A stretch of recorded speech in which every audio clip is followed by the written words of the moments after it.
Hello, everybody. Can you hear me? Somebody give me a thumbs up if we're coming through. Lima Charlie.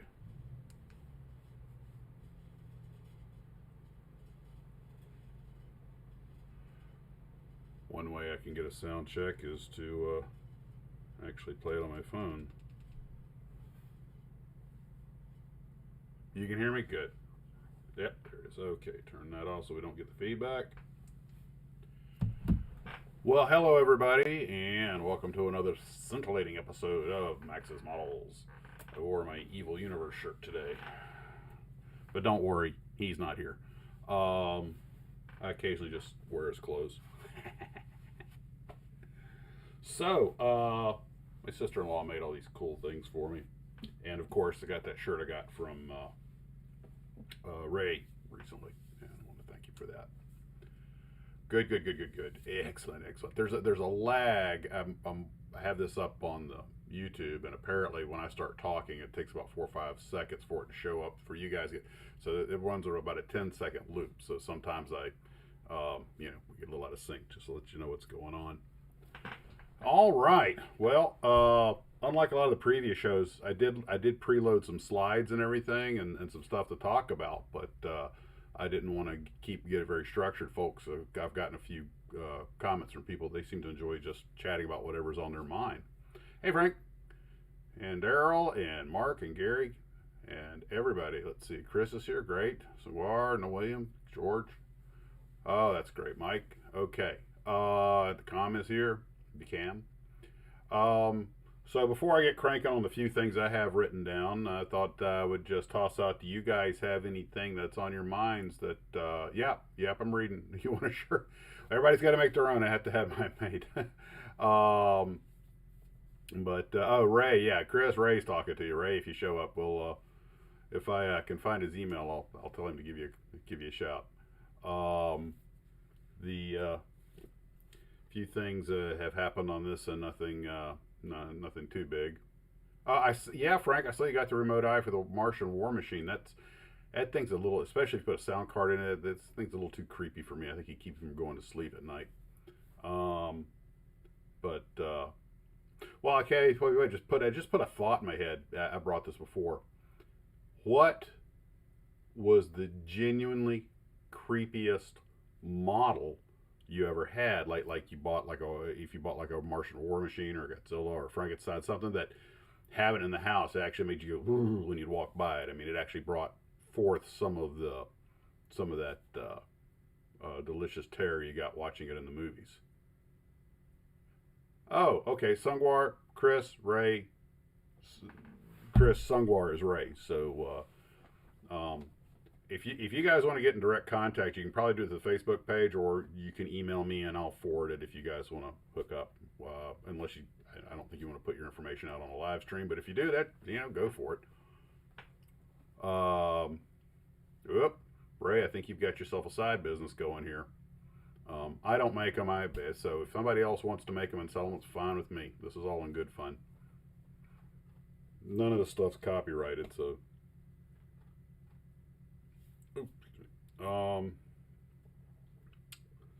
I think we just accidentally started a business. I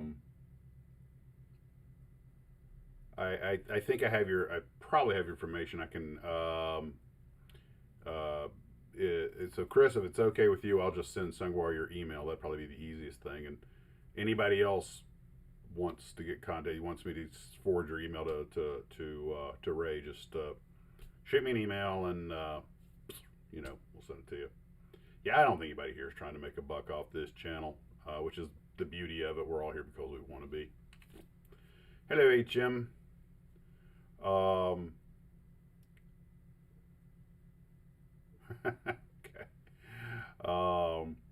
Good morning, Quadruple 5.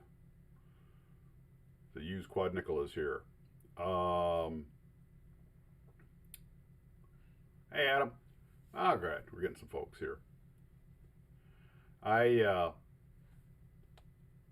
heard some people say that they had built glow-in-the-dark monster kits or something. You try to go to sleep, they look up, they see them glowing, they had to go cover them up. I've had people tell me that one of them had mentioned they had that that Cobra's head eye from the War of the Worlds, and it had the little sound to it, and they kind of freaked him out. And with me, it was when I had the big 16-inch Godzilla that did such a good job painting and had it over, across the room staring down on me as I'm trying to go to sleep, because that's the last thing you need when you go to sleep, is that kind of nightmare fuel staring back at you.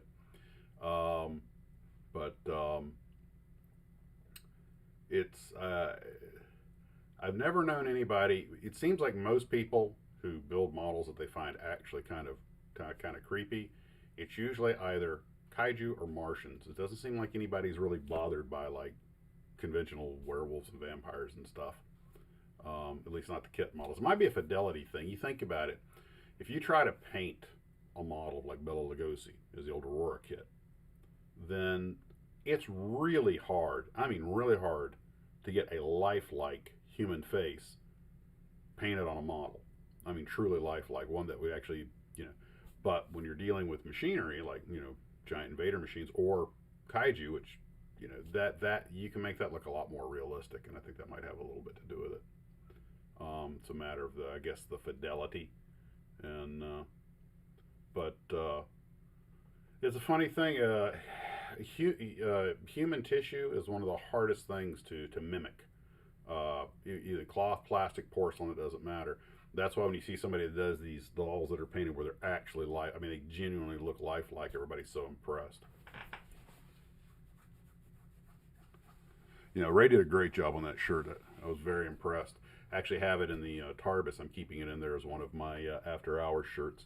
I have a few of these shirts now that my sister-in-law made me for me, and the one Ray got me. And the old purple one, the first one that just said Maxsmodels, has been washed so many times that the thing fell apart.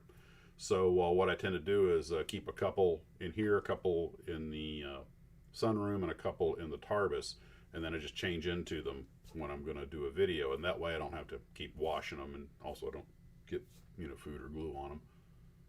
It sounds a little low, and let me move a little closer to the microphone. Let me turn the gain up a little bit. Captain, can you increase your gain? Okay, is that better? Helps if it. Ooh, man, I'm pegging red over here on the meter.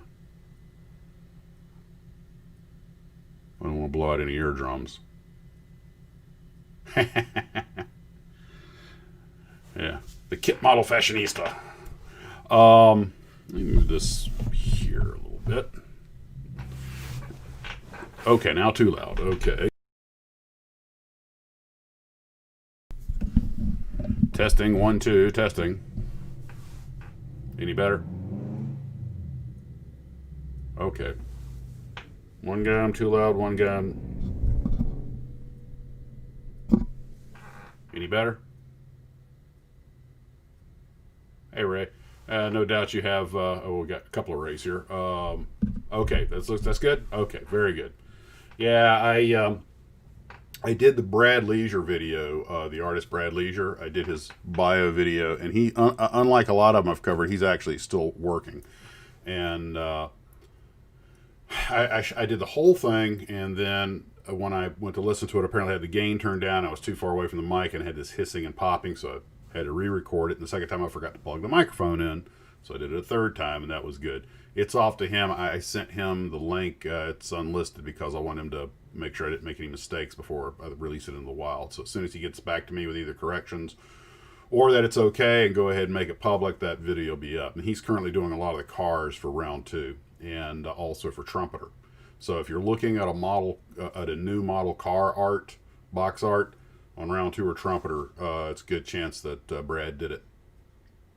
He does a lot of it in the old Art Fitzpatrick 1950s and 60s style, which I love those stylized arts. He also does some digital stuff. You can tell the digital at a glance, though.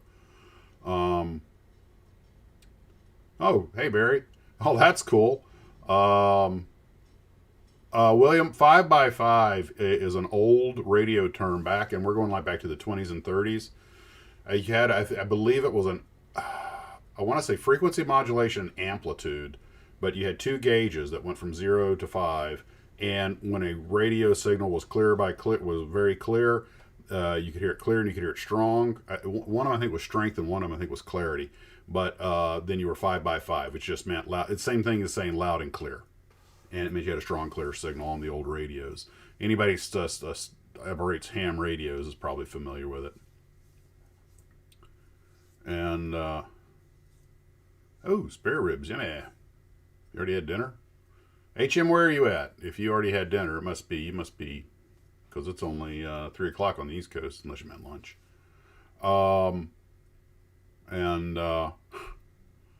It's funny, that term's used a lot in aviation, even today, even though it doesn't really apply because the radios are digital now. Germany, okay, well, that makes sense. Only been to Germany one time. Went down to Munich and down to Partenkirchen and Garmisch and up to Zugspitze. That was a beautiful place. Telescope replicators here from Holland. All right. See, that's one reason I started hosting this a little bit earlier. Hey, Sergeant Seven. The reason I started hosting at 3 o'clock was I knew I had some folks in Europe and England and some folks on the West Coast that wanted to tune in. It seemed to be the best intermediate time before everybody went to bed, and just it's the best. It seemed to be the best all around. I used to do it at 5 and then at 4, but folks were already in bed by the time I was starting it, so that's how I picked the time. By the way, I got a great suggestion from somebody. Gosh, I just read the email a little while ago, and I can't remember who it was that sent it, but it's one of the regulars, and I suppose I should just probably look real quick. But anyway, his suggestion was maybe if you guys have really big stashes and you got some stuff you're never going to get around to, maybe making a contribution of a kit to like an adult care facility or something where people who can still use their hands and eyes, sort of something to keep them busy. And a lot of folks I know have said in the past that they have a lot of kits they know they're never going to get to, and they need to thin their stashes. And that was and a lot of us like, well, what do you do with them? Unless you want to go through the grief of selling them on eBay. And it was suggested that maybe someplace where some when I was a kid, we used to call them old folks' homes, but that's really, I don't think it's a great way to put it. But anyway, someplace there might be some senior citizens or whatever who are looking for, something to do to keep their hands and eyes and brains busy. I thought that was, an assisted care facility. That might be an interesting idea if you know somebody, maybe assuming that they'll let them build stuff like that. But I thought that was worth, mentioning, just if you've got some kits you want to do something with. When I was in the Army, when I was in the hospital after I broke my legs in a parachute accident, they had what they called occupational therapy, which is basically just things to keep you busy. And one of the things they had were models and paints, just brushes. But then I realized I built a 1/72nd scale F-16, the early one, the red, white, and blue one. This would have been 1980, 81. And retirement, there you go. And I did a horrible job, and I'm laying in the hospital with both legs up in casts and no tape or anything. I'm just trying to paint it, and it looked like crap. The kid next to me in the bed next to me was the one that told me about it, and he built model cars, and he'd probably build one a day, and his whole windowsill was covered with cars. And since he's basically painting the bodies one color, they looked a lot better. I tried to trick out the F-16. It looked like crap. Because they didn't have any files or anything. All you had was, you had the model, you had the glue, and you had the paint, and you had a brush. That was it. No X-Acto knife. I should have asked one of the doctors, that little scalpel they could give me or something. So no sandpaper or anything. So, but they were free. But I didn't take my time. I just rushed through it because I was like, just something to keep my hands busy. But when you're laying in bed bored, watching glue dry or paint dry is not the most exciting thing.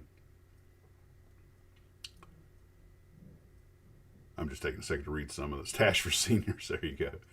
But anyway, I need to look real quick and just to give a shout out to see who it was that made the recommendation, because I thought that was a really interesting recommendation. And it's one of the folks I get regular emails from. But I tell you what, I'm getting to the point where it was Rick I. Okay. Yeah, he actually said discussing donated kit from the Glue Troopers. stashed to someone in an assisted care facility. Even a snap type model would mean a lot to a person still able to use his or hands mind to create something to admire on the shelf. I think it's actually a great idea, Rick. So the Love's Electric Bridges. We say in Cologne, when the church is finished, resaturated, it will be the I guess you guys are talking about some European landmarks. Yeah, they will. And we've got a couple of you guys out there. One I know for sure down in the catacombs has about 4,000 kits. And with the old joke, you might be a plastaholic if, the model shop has to call you for inventory. And it reminds me of the description of aviation. Aviation is described as a pleasant form of mental illness.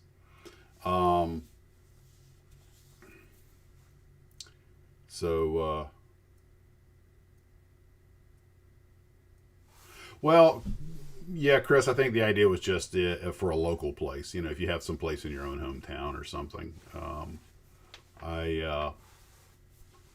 I think that was his idea.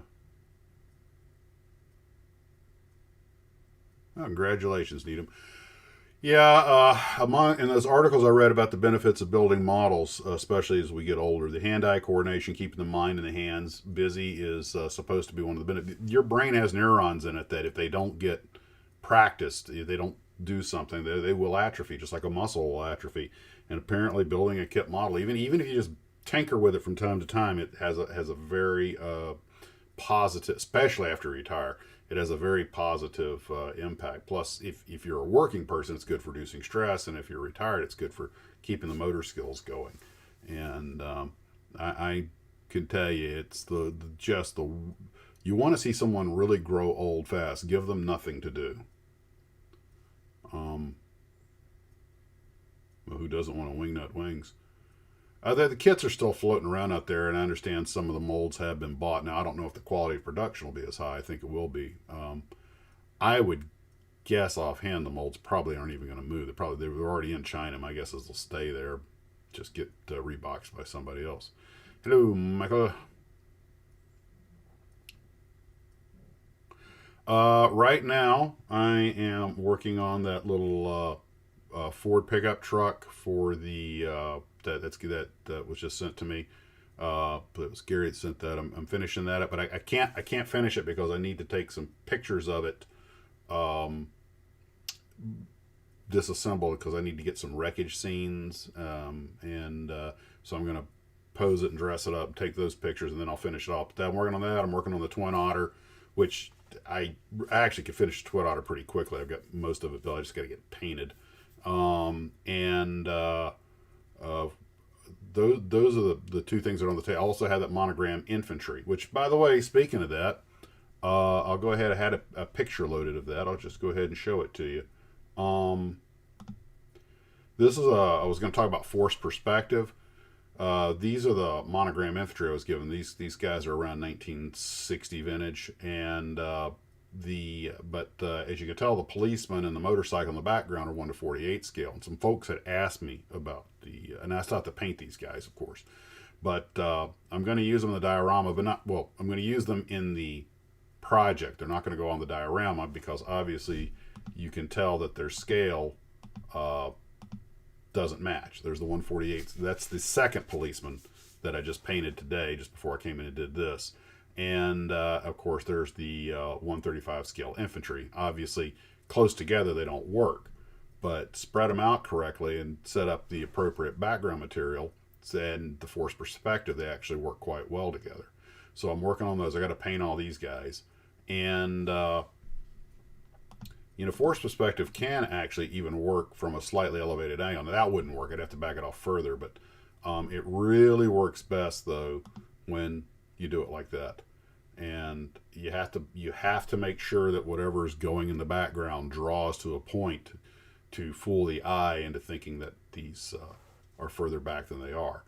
But these guys are mostly going to be photographed separately, although do have a possible plan for a couple of shots using a little camera trickery, where they can actually be integrated with the 148 scale. Again, that would be a forced perspective picture. And so I'm working on them as well. The Twin Otter, these guys, the truck, the diorama, and I actually probably this afternoon will start get cracking. What one thing I have to do on the diorama is I've got to figure out how I want to do the layout and get the burn structures and the human remains and things like that painted so that I can because it's, well, you'll see as the story goes, but I don't want it to take away from my building projects also that get so sidetracked on it that I'm not building anything. But so that's what I'm working on right now. And I'm just taking a second to read some comments here. One thing I will say about that monogram, now those are original. That was an original kit. That's the typical kits of that era. You know, you have a fair amount of flash on them. But the one nice thing is I might be able to detail the faces a little bit better. In fact, that was something I was going to talk about. So we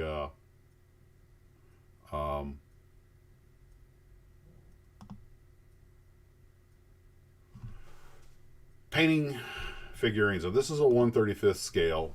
This is the pilot that came with my Gulf Hawk. And of course, as you can tell, because he's larger, I was able to counter shade the folds in his pants and everything, and his jacket, and get some paint in the eyes and everything, and make him look more, more detail, which is really just, unless you got a microscope, it's about impossible to do with 1/48 scale. And but the reason I wanted to talk about him is I had heard it said before that having a figurine or two with a model really adds to the to selling it. Personally, I agree it does. I mean, having a nice model airplane on the shelf is great, but I think putting a figure behind it somehow just sort of adds a certain, maybe it's just it adds a human element to it, makes it a little, literally less mechanical. But I believe, what was that pilot's name? It's a real person. I believe it was Al Lawson. He was the guy who flew the all those Gulf Hawks. And thank you. What do you think of the new Resin? Oh my gosh, I got some of those immense miniatures. Heck, you know what? Let me go ahead and. I just took a picture of one of them recently. I didn't have it in here. Give me a second to load that up. Let me find that picture. The resin kits have done some just incredible stuff. Let me see if I can find that picture. Gosh, where did I put it? That was some.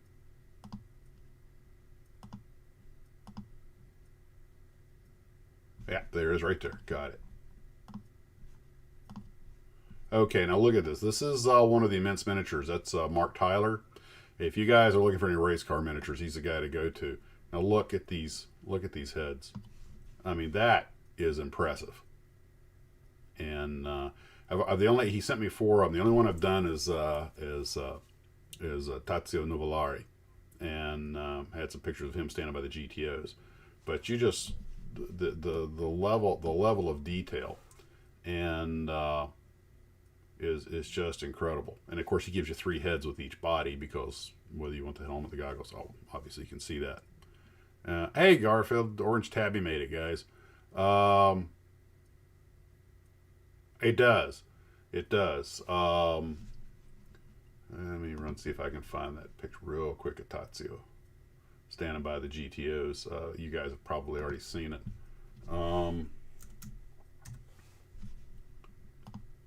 Let's see.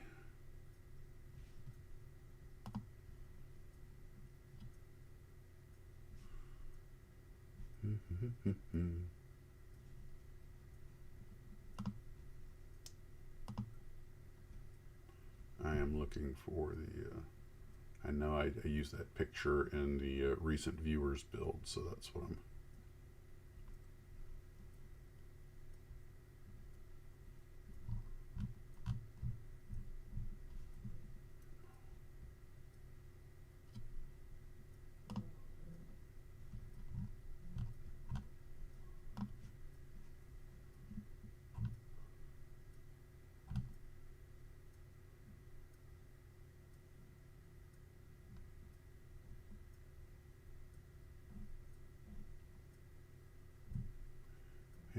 must have not put it in that library. But you know what? Here's one by John Kitt. Here's another one. This is a John Kitt did this. There's exactly what we're talking about. I believe that is 1:20 scale Tamiya kit, I think.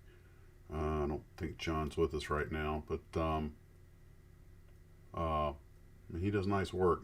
He runs the channel Scale Car Garage. Yeah, he's mostly into slot cars and stuff, but he also used to build basically more or less professionally built models. I think he actually made some money selling those to people when he was in college, and these are some that he retained. And he's very patient, as you can tell. I believe it is a 1:20 Tamiya kit crew. I think that's correct.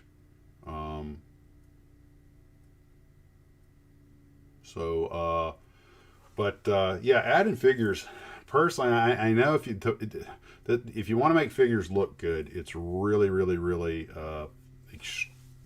some of the tightest work you can do. And it's hard to get them to look right, but it really pays off if you make it work. I saw one of those 1/72 scale German U-boats that had a couple of figures on it, and it was funny because, obviously being a U-boat, you only have 2 or 3 of them just run around the deck, but it really removed it from just a cold piece of machinery. It's amazing how adding a human to the picture can make a substantial amount of difference to just the way people perceive it.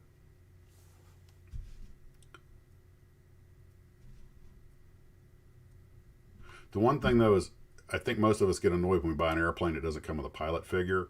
And speaking for myself, I know ones like the monogram MiG-15, the pilot's outstanding beside the airplane. I think the F-86 is the same way, and that's cool. But I really think that a pilot in the sitting position to fit in the airplane should be a standard part of any aircraft model. That's just me. I know a lot of them don't do that, but because it limits what you can do with how you can pose it, how you can display it.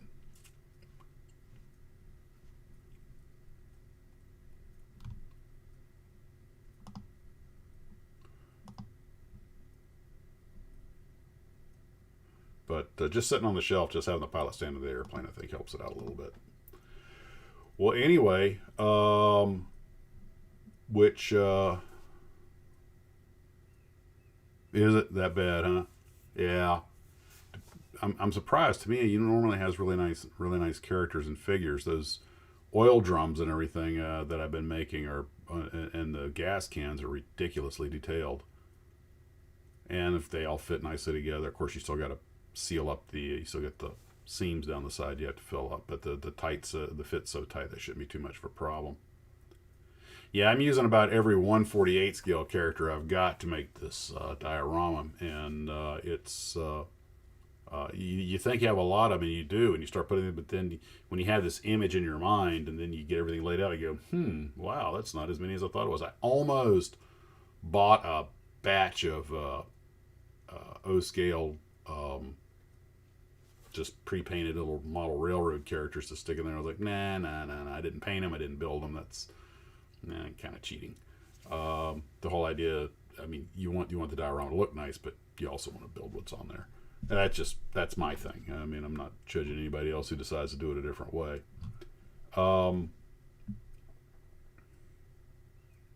Well, yeah, and that's good. Even the Saturn, even that 1/144 Saturn V I've got came with 3 characters that you can pose down at the bottom, and that's perfect. That's perfect for scale.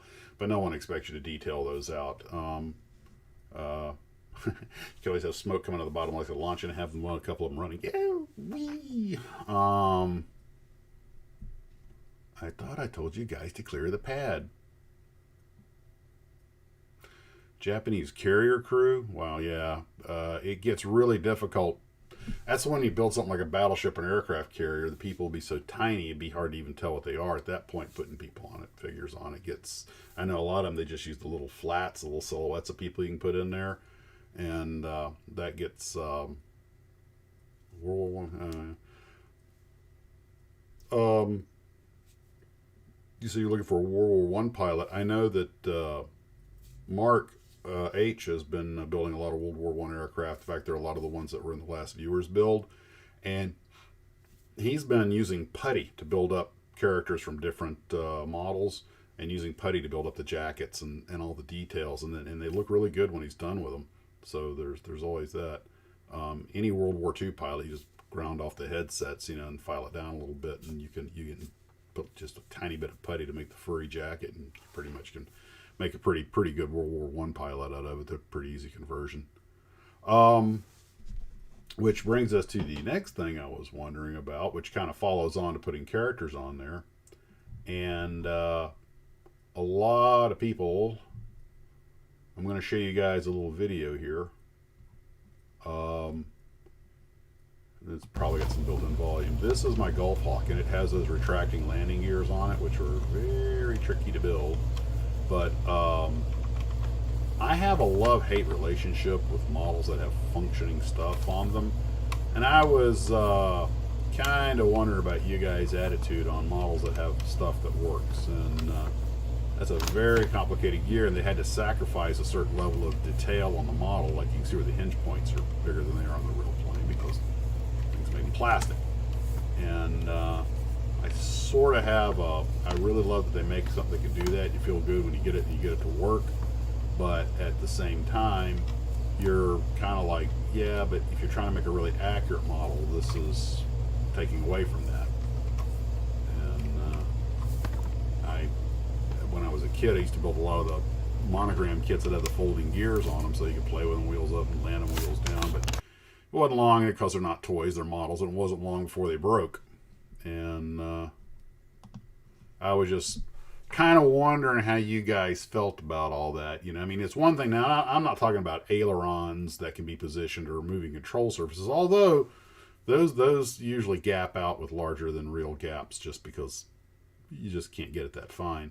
But I'm more thinking along the lines of, like the ITC kits that you actually crank a handle, they move and do things. And not really sure that's something I want in a kit model, but when I get it, I got to try and make it work.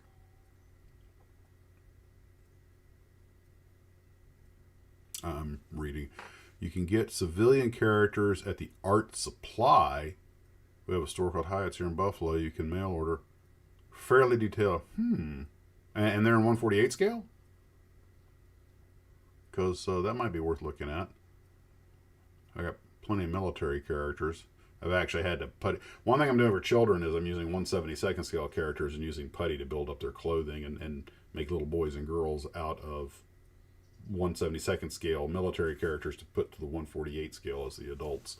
And seems to be working. You build up the hair with some putty and make it look like girl's hair. Maybe build around the legs above the knees and, fill that area in and sand it down. Looks like a skirt.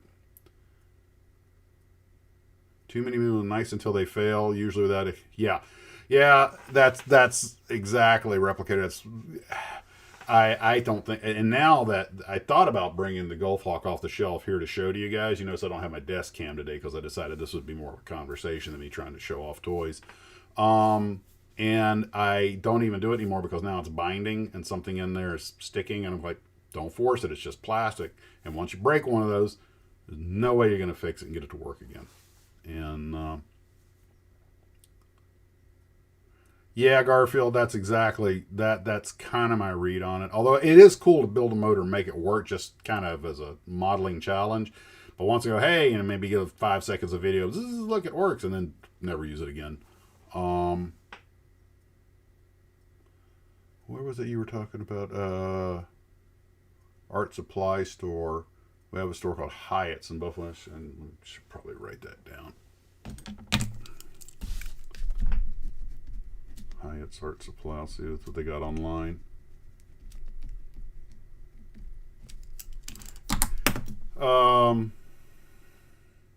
Yeah, if you want a moving model, build an RC kit. Exactly. That's why I have the tank and my RC aircraft. And 1/50 would be fine. It's close enough to 1/48. There is a human. What do they call it? Not scale. There's a percentile or something like that. But there's a standard deviation. Standard deviation. There is a standard deviation. You can take characters that are about 1 to 40-ish, 1 to 45, up to about 1 to 50, 1 to 50, because there's like a 10% standard human deviation. And you can still intermix them without being a problem because not all people are the same height. Now, 135 to 148 is obviously too big. You're land of the giants there. But you can, like the 1 to 40 scale characters, and that were real popular with, I think it was Adams. Now, the vehicles this doesn't work with, obviously. Even a 1 to 35 to 132nd scale Sherman, you got to place them pretty far apart with a smaller one further away from you for people not to notice. You got to use a little bit of forced perspective for people not to notice the difference in the scale. But where people are concerned, you can get away with a lot more, unless they're carrying a uniform equipment, like the Army M1 helmet. All of them are the same size. The liners can be changed. That's what I used when I was in the Army. The liners can be changed to tighten up around little heads or big heads, but you've got to have the they all have to have the same standard size dome on them, or you got to space them far enough apart that people won't notice a difference. And why 132nd and 135 scale is kind of a story in its own right, but that was an evolutionary thing that wasn't done deliberately. I actually talked about that. I think it was Tamiya that pioneered the 135 in 1965 with their first motorized kit, the Panther tank. And that scale fell in because they just said, here's how big the motor mechanism is, here's how big a couple of D-cell batteries are, how big does a model need to be, and it just happened to be 135. So they said, fine, let's just make everything in this scale, and 135 was born as the first standardized scale, but by this point, companies like Monogram were already doing theirs 1 to 32nd scale. And then the scale wars began, and the Japanese really tried hard. I think it was 1 to 40 scale they wanted to standardize on, and America wanted 1 to 48, and I think the Russians wanted 1 to 30, and scale wars, and that turned into a thing. And it kind of became like Betamax versus VHS. It's not a matter which one's better, it's which one hits critical mass. Yeah, but there's a problem with the 3D printers. You can, if you're just going to make something and paint it, that's probably fine. But if you want to modify it and drill on it or something, that stuff tends to explode when you hit it with a drill. And hey, Hertzer, yeah, I used to overnight down in Lauderdale and West Palm and even Fort Myers from time to time. Boca Raton, mouth of the rat. That's actually what it stands for. It's an old Spanish name. That was because of the shape of the inlet on the map. Patience and good eyes, yeah. Yeah. I'm sure a lot of us are bad about doing filing and sanding and that kind of stuff and not wearing proper masks because that dust does get into your lungs. And I have a small vacuform that if you use thin enough medium, you can make a pretty good copy. But what vac can be good for, though, is if you take vacuform and can vac something and get a good outline of it, it can make a fairly decent mold if you're trying to, make a positive and negative, a cavity and a core. So it's probably its only real advantage over using a resin kit is that it's just real quick. But vac works better for larger stuff. But if you use a thin enough medium, you can vac canopies and get some pretty good ones. But I've been using CA glue on the resin kits, and it does okay. But I'm sure we've all had that point where you get the CA glue, you put it on there, and it just never hardens. And did you ever notice that, especially the runny CA glue, somehow that stuff gets on everything you never touched? It's like you put a dab on, you put it, and like now it's stuck to your finger. I'm like, okay, I never touched the glue, and the glue never got here. How did? And it sticks to your finger better than it sticks to the other resin. Hey, Model X. Ah, Scratchy made it. Great.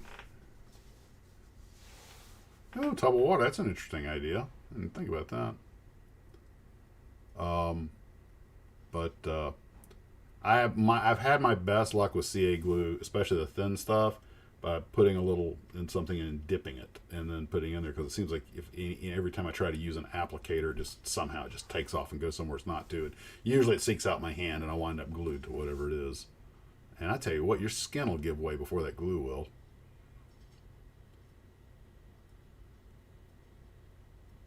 I believe the stuff you get by breathing dust is actually the largest word in the English language.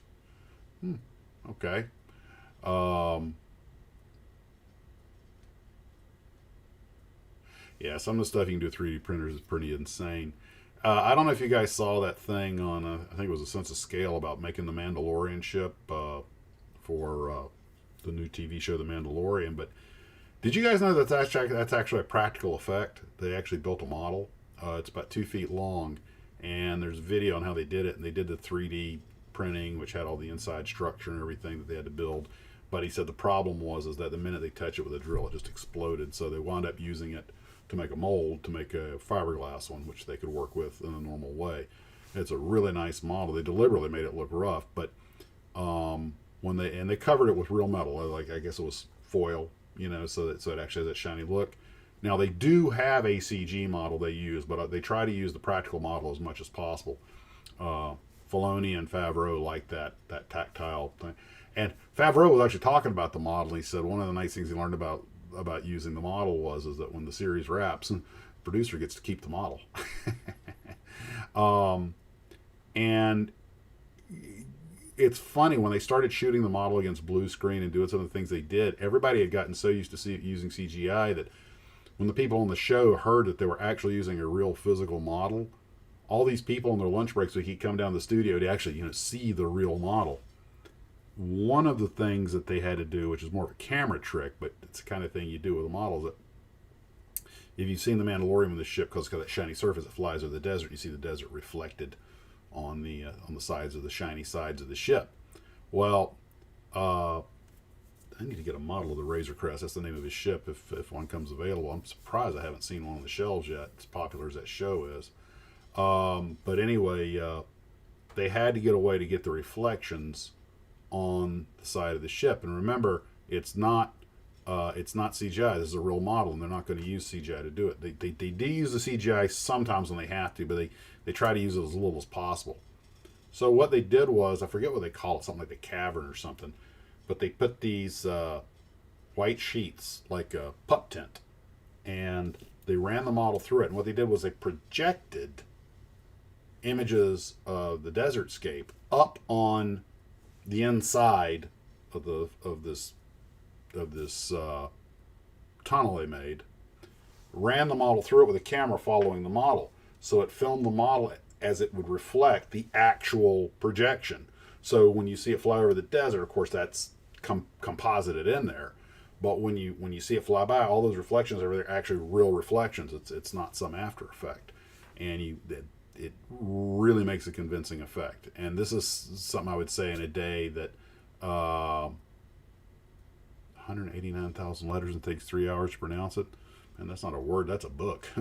But anyway, so model work is not dead. Although since about 1995, a lot of the model shops, I think Stetson and a lot of the others, are closed up. And that's sad, because you look at some of the things those guys make, and they make them out of scratch. It's a pretty impressive work. Of course, they love kit models too. Half of the Star Wars universe is boxes of Tamiya tank parts just glued on as greeblies. You always see the pictures of the guys building models. You always see the Tamiya tank boxes, and they're just digging parts out of them. I'm like, would you just please send me what's left over? I'll do something with it. I won't let it go to waste. Heartbreak is watching them throw away the rest of the plastic. How could you do that? Collect Air. I've had people ask me to do a video on Collect Air, and I found out a little information about them, but apparently they were kind of hit and miss. I read like Cyber Modeler and a few of the others, and for those who don't know, Collect Air was a resin kit company, and they were around for, I guess, about 9 years, and they made some pretty interesting stuff. But model builders, you read the comment section, and some guys say, oh yeah, I had real good luck, it was a nice kit, lots of detail, and the other people, oh, this thing was a kit from hell, it was terrible, blah blah blah, and the parts didn't fit, and yada yada yada. I'm thinking, they probably came out of the same mold, but one of them might have been pressing number 5 and the other might have been pressing number 50, because those resin kit molds, they're only good for about 50 shots, and you never know when somebody might try to get 100 out of them, so the quality erodes very quickly.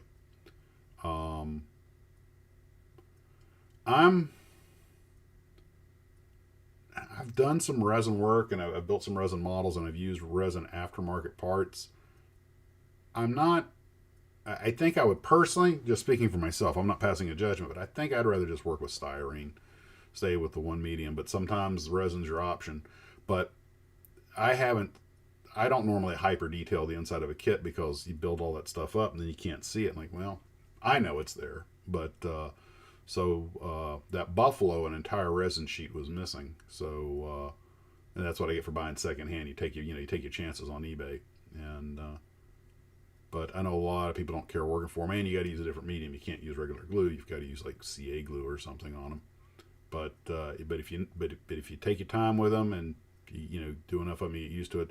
They can make some really nice detailed stuff. It's just a choice, like anything else.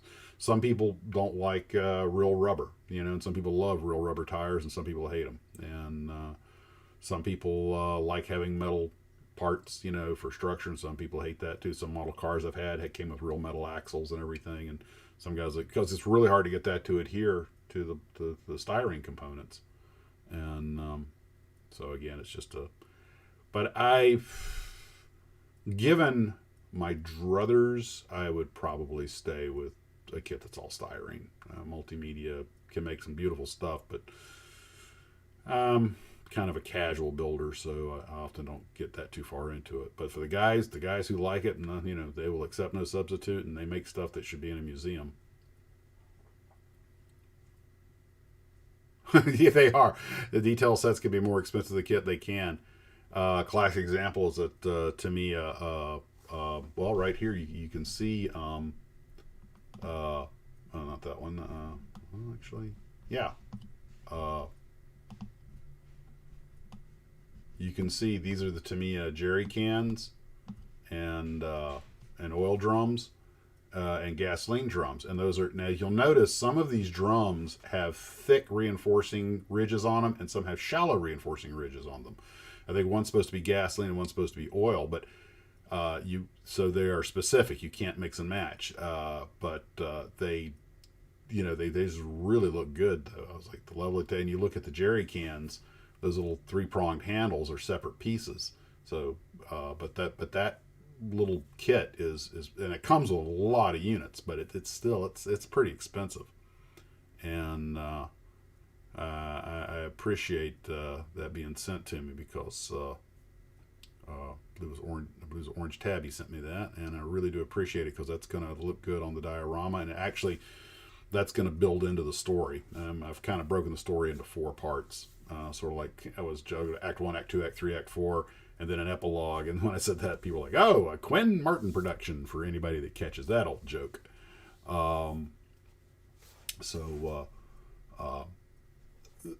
More stuff coming in kind of pushes the projected date down range a little bit.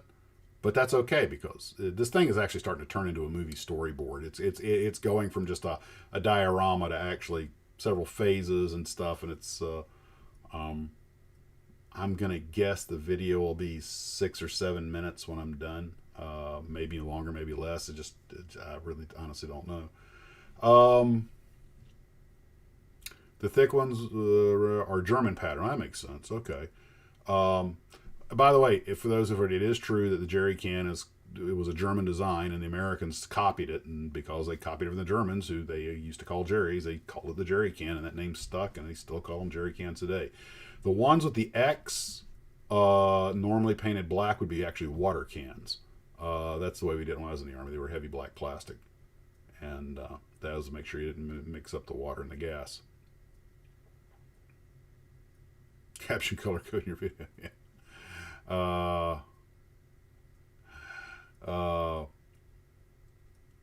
I might have to come up with a new intro for it or something to spoof RKO, MMM Max's Models movies or something, and how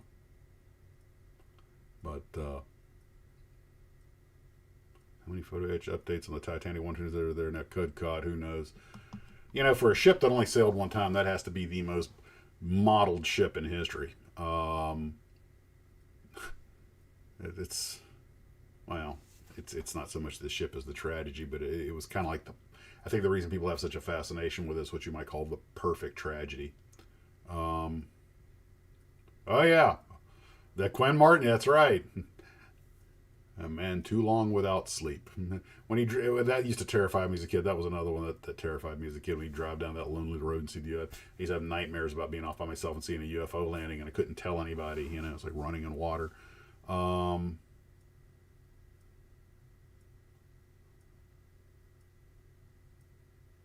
German cams preferred. I don't doubt it. I know the one thing the Germans loved to grab from the Americans was Jeeps. They loved the Willis Jeep. And I have been told repeatedly that it's not Willys, it's Willis. I can't say that firsthand, but I did own one and always called it a Willis. Had a 43. I have coal from the wreck. Ooh. I would have set you back a pretty penny. It was the flavor of the day in 2000. Thought...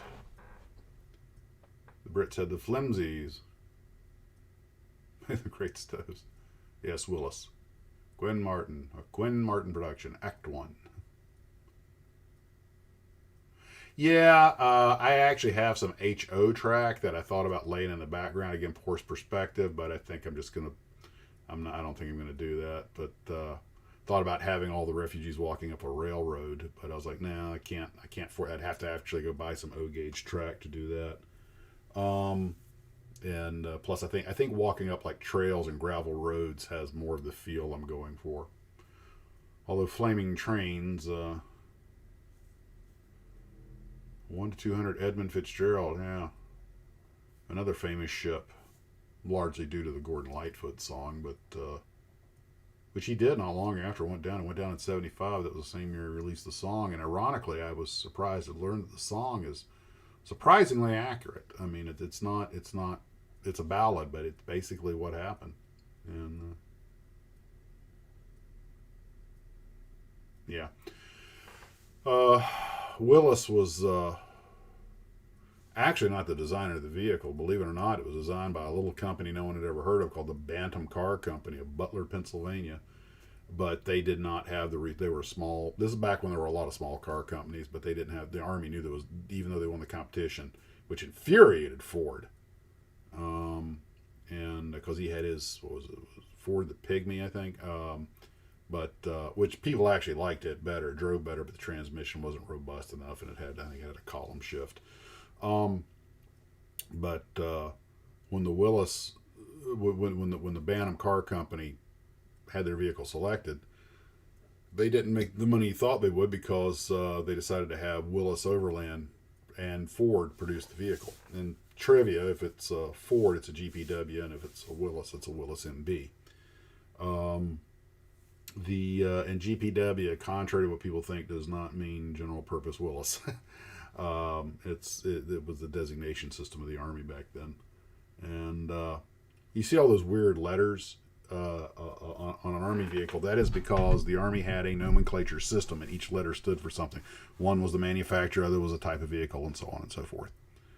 Same with the Navy. You know, if you learn to read the Navy nomenclature system during the war, you can identify what kind of plane it is, who made it, and I don't just mean who designed it, but who actually manufactured it, all by the number. That's why you have same airplane, seemingly same aircraft, like the FG-1D Corsair and the F-4U Corsair. You know, like, okay, I don't get it. They're both Corsairs.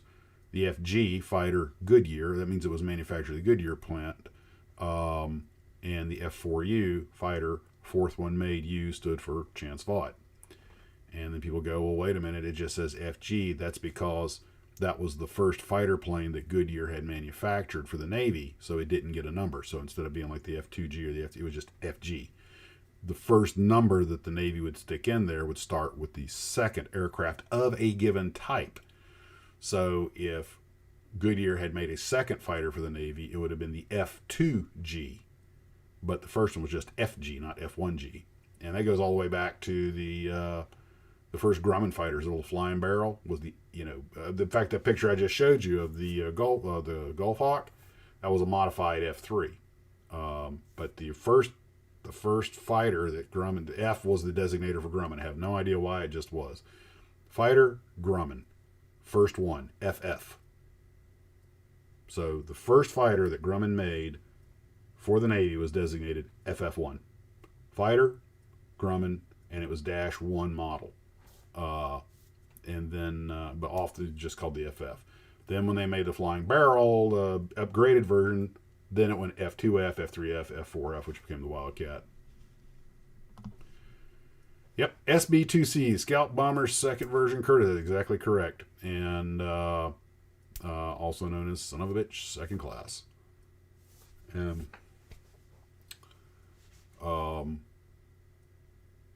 it's really easy to get them confused if you're off by one number.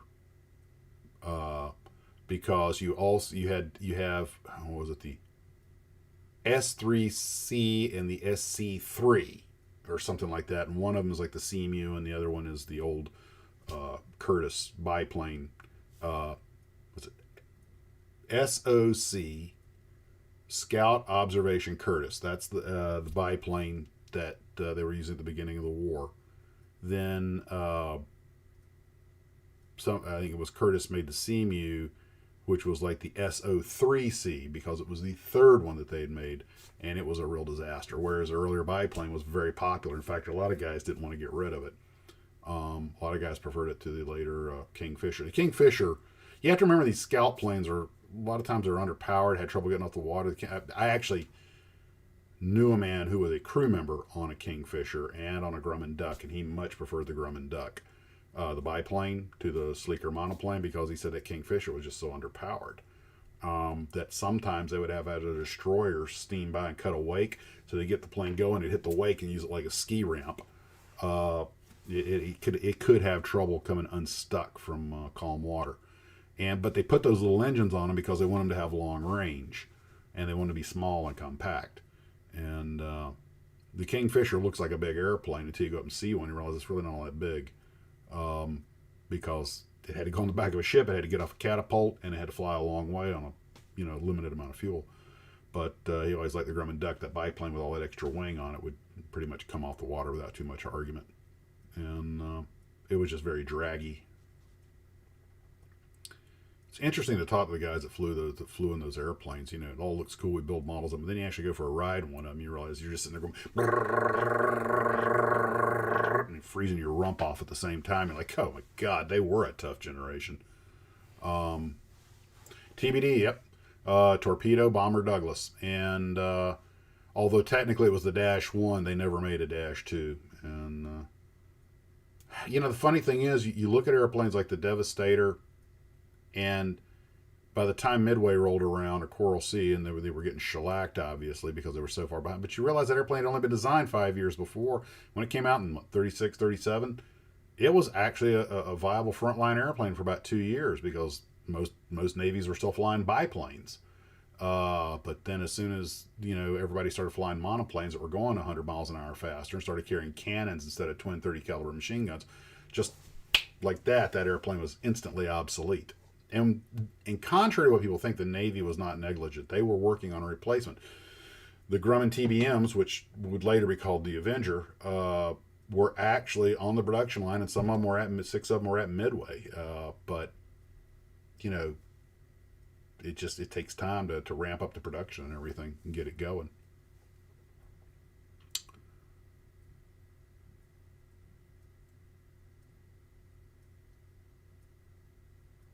I don't know. He may have. That certainly would make sense. He's talking about altering, Gordon Lightfoot altering his lyrics. He may have. That guy's 82 years old. And he's still performing on stage. And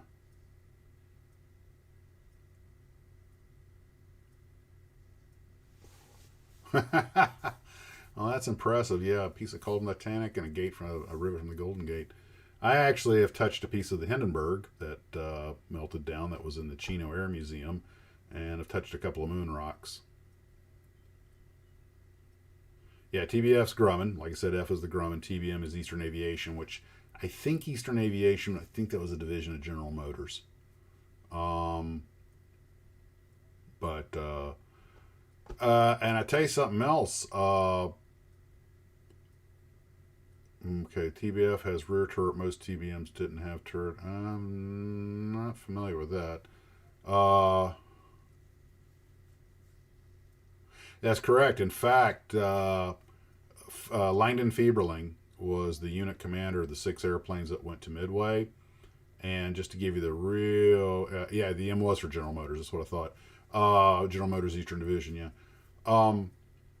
The entire squadron on the Hornet was supposed to get the first batch of TBMs, or excuse me, back then it would be TBFs. And a bunch of them made it to Hawaii, but they missed the ship. And also, the guys would needed time to do the crossover training. But they decided to put Tokyo tanks in 6 of them and fly them out to Midway, and they were called the Torpedo Eight Midway Detachment. And they were under the command of Langdon Fieberling. And it was a full lieutenant, Langdon Kellogg Fieberling. And they got to Midway, and now I read the Book of Dawn Like Thunder about Torpedo 8, so that's why. But they went to Midway, and that's where they pulled out the Tokyo tanks and put in the torpedoes. But Fieberling led 6 aircraft, of course, unescorted, and they shot down at least one of the attacking Zeros. I know they got one of them for sure. But they were jumped on by a very reinforced group of Zeros. But not only were the Zeros that jumped them superior in number and speed, but they also were led by a bunch of very experienced pilots who knew what they were doing. And there were 2 groups of 3, the first group and the second group, and I think they went for the second group, the rear group first. And they pretty much shot down all 3 of them. Then they made another pass. But the guys kept pressing. They didn't have any fighter support, but they were chattering back with their 50 calibers.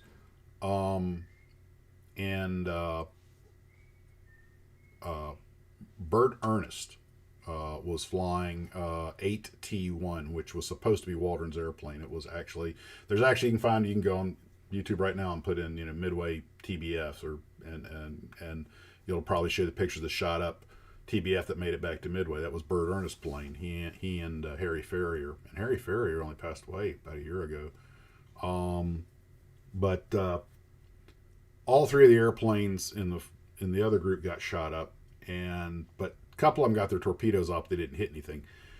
Bert Ernest's plane got shot up so bad he lost his elevator control, and he realized the plane was headed for the water, so he just lobbed his torpedo at the nearest ship, which was the light cruiser Nagar. Of course, it missed, but he was convinced that he was going in the drink, and he's braced. He didn't know that Jay Manning, his turret gunner, was already dead. He'd been hit by a Japanese 20mm shell, and that wasn't pretty. And Harry Ferrier, who was down on the tunnel gun, had a rifle caliber round, one of the 7.7mm rifle bullets, bounce off his head and knocked him unconscious. And they shot out his instruments. He got grazed across the throat, and he had no elevator. The plane was headed for the water, so yep, that's it, we're ditching. And he said, just as a matter of conditioned response, he rolled. Yes, Spurga did get shot at by Avengers. He missed. He thought they were Hellcats or something. He went up and got a. Yeah, this is exactly what he got, was a 50 caliber surprise. But he threw one half working eye. He flew 300 miles over open ocean back to, was it Rabaul, I think. But Ernest, just out of used to doing it for landings, he instinctively rolled back the elevator trim, and it turned out the trim tab was still working. Even though the control stick was gone, the trim tab was still working. And the plane, and everyone I have ever talked to who has flown or flown in an Avenger said the same thing. It is the easiest flying, most stable airplane the Navy ever put on an aircraft carrier. It has no bad habits. And he just rolled the trim. The plane just pitched up when he hit the trim, and the Zeros had pretty much, they either expended their ammunition or they'd lost interest in him because they realized he was no longer a threat. And he turned around and managed to make it back to Midway. He goes, it was the easiest act of navigation. He just headed back towards Midway, and he just looked for the big black column of smoke on the horizon. And when they got back, he didn't know it. But fortunately, Ferrier woke up, and all those early Avengers, there was actually an observer's seat between the pilot and the turret. Now, that was removed later to put in other equipment, but that one had it. And Ferrier, from down in his area as a radio man down in the belly, was able to get up in there where he could sit behind the pilot. And Ernest was glad to see he was alive, but They weren't sure they dropped the torpedo had dropped or not, so they made a flyby at Midway, and they gave them the signal to land, and it came down and landed, and the gear collapsed on landing. That's where you see the picture a lot of times is laying on its side, but they propped it up, locked the gear down, pushed it aside. Now that airplane was shipped back to Grumman for examination, but it had over 300 bullet holes and a lot of cannon rounds in it, and it was a miracle they made it back.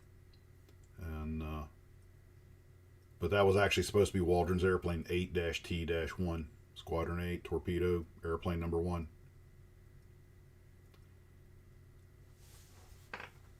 Something that was asked earlier, actually my wife brought this up. I have a question for you guys.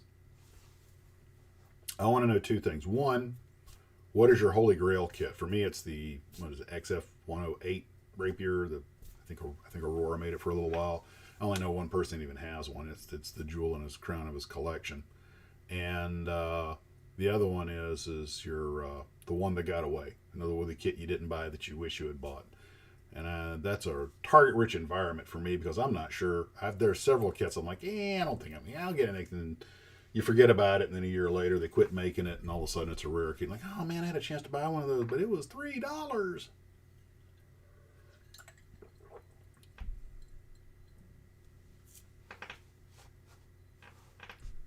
Just reading some of the messages. Oh yeah, the Westinghouse atomic power plant. I've actually had a couple of people say that one in the past. I should have bought that. I wonder if the molds are still around. They're making a Cousteau's. Yeah, the Cousteau. Yeah. I'm not familiar with the 86. Oh, the hot beta one. That's another one that's on my short list. I got a feeling half these are going to be stuff that Alan Urey Fantastic Plastic has on his website. The 135 Chinook. Oh,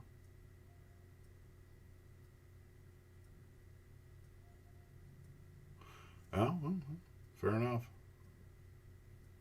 EC has an unbuilt Calypso. You guys might want to work out a deal, Joe.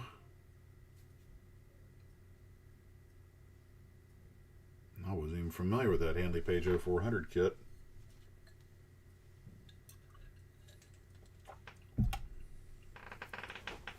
Ryan Vertijet. Oh, match. Oh, they did make that Wesson Lysander. That's right. I think when I did the Matchbox video, I think I saw that. I never even seen that kit. Oh, William, you're going to love this. As a kid, I had that Hawk 131 Samaritan. Bought it for 69 cents. I distinctly remember showing at Mom, and because she gave me $1 allowance, and that was the kit you guys may have heard me talk about. I had like bought a hot dog or something and didn't have $1 to buy a big 148 scale kit, so I had to buy a smaller one for like 69 cents. I didn't want her to know I'd been eating, I'd already had lunch. So I told her, I bought this for $1. That kit shouldn't cost $1. That's too much. I mean, my mom was savvy enough to know that kit shouldn't cost $1, and it didn't. It cost about 69 cents, and it was the 131 Samaritan. And the thing I remember about it didn't have any clear plastic parts to it, not even a windshield. And wow, there's a memory flashback for you. Your idea was great. Everybody's talking about the kits that they either wish they'd gotten or their thing you mentioned. That question had been my wife's idea. I thought it was a great idea. And the one that got away, yeah. And apparently we all have more than one because this list keeps getting longer. Haunted Mansion, oh yeah. Now, what do you mean? What do you mean that it was? Wait a minute, what was it? Godzilla's Go Kart. I cannot believe how popular that kit is. That a lot of people mention that one, and I think it went back. Did it go back into production? Didn't it for a while? Maybe that's my imagination. That is a surprisingly way more popular than the King Kong spoof one. But Planet of the Apes spaceship and styrene. Okay, yeah.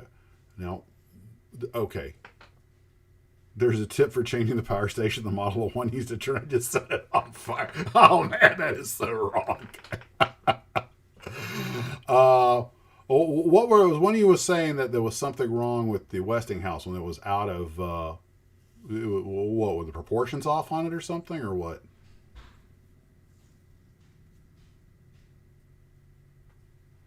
Hey Bruce, you made it. Guys, Bruce just joined us, Mystic Modeler Ships. And he's the one that turned me on using frog tape, which I've become a real believer in, having used it a fair bit now.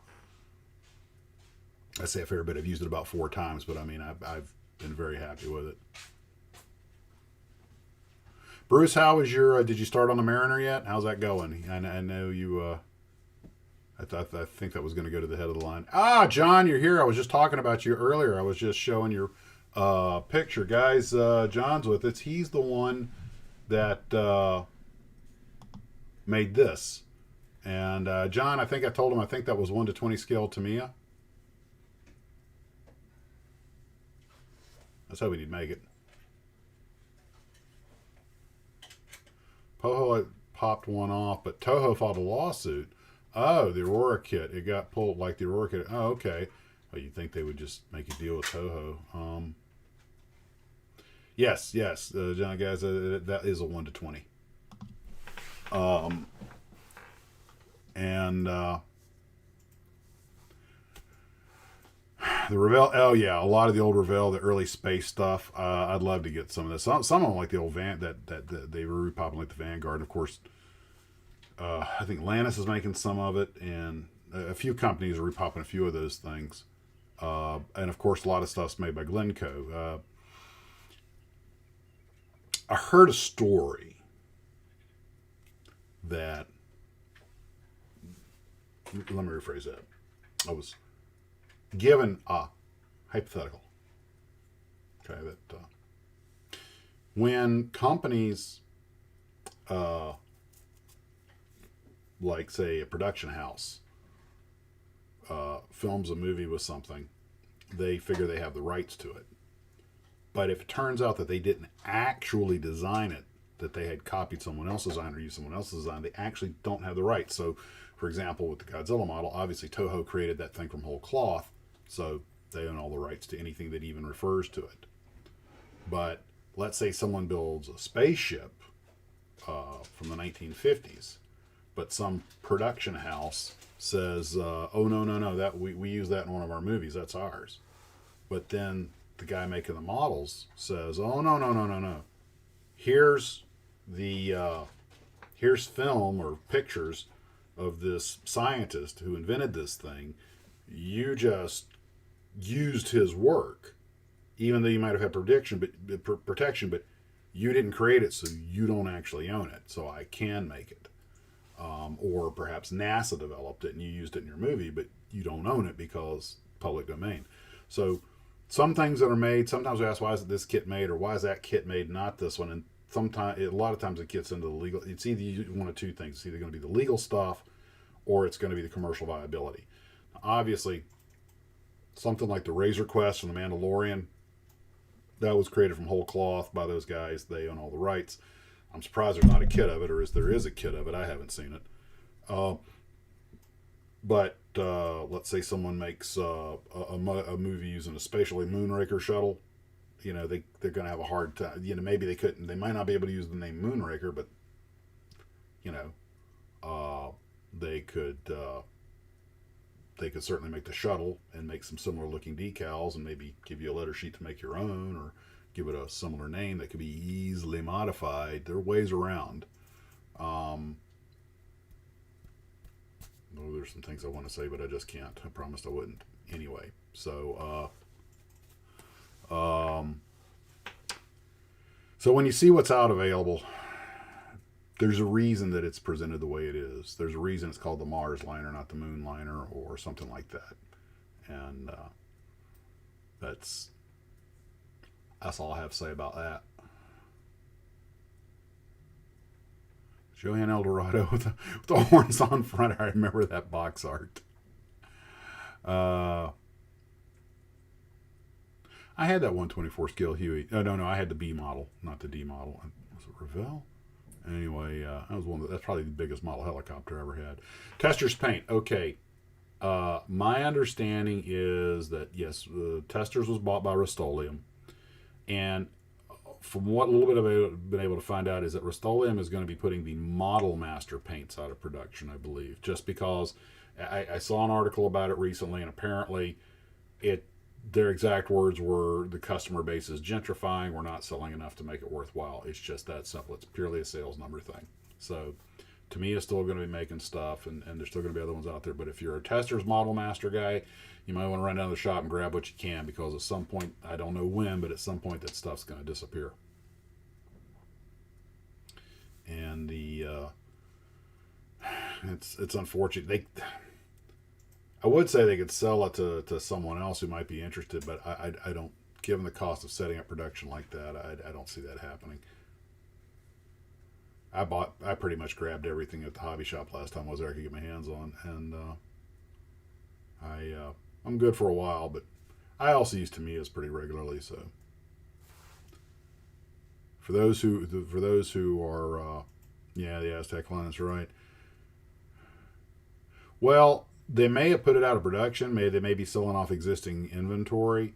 I am of the impression that they either have or are about to stop producing it, but I have no idea how much. I would assume they run that stuff in batches, so they may have quite a bit of inventory, so there might be some time. But I've been hearing this for a couple of years now, so there you go. I still use rattle cans for some stuff, like painting the truck yesterday. Well, actually, I did use an airbrush on that, but then I decided I didn't like that black. I wanted to go with something glossier, so I oversprayed that with gloss, and out of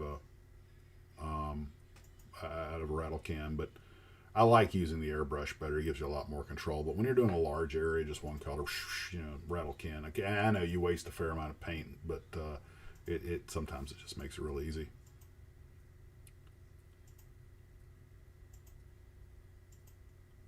They want $1,000 for what?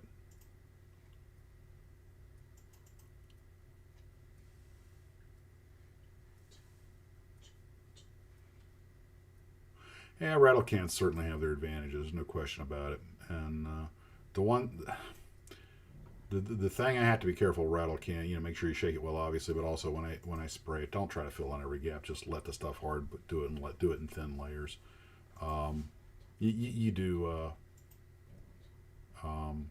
You do lose a certain amount of control, but you also get a certain amount of ease. When you're done, into the trash.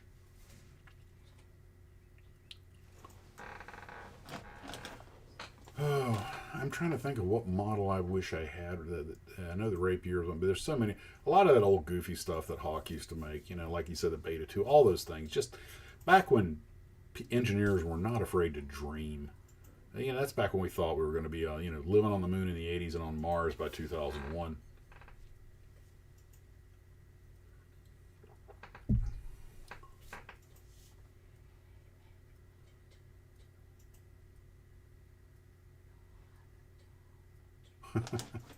Sorry, I just reading some of the comment sections here. Some of you guys asked about the stash. There it is. That's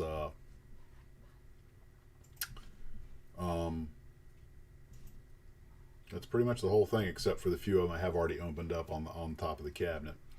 And a Gato class, that Revell Gato class at the top, that would be the third one for me. And I got a phone call the other day.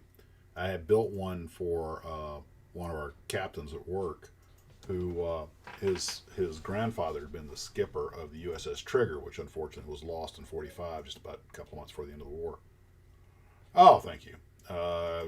Ships on top, mostly World War I and World War II stuff, and from say 1900 to 1945 on the top shelf. Then below that, the late World War II stuff, some of the armor moving over to the Cold War on the right, and then the shelf below that is the space stuff.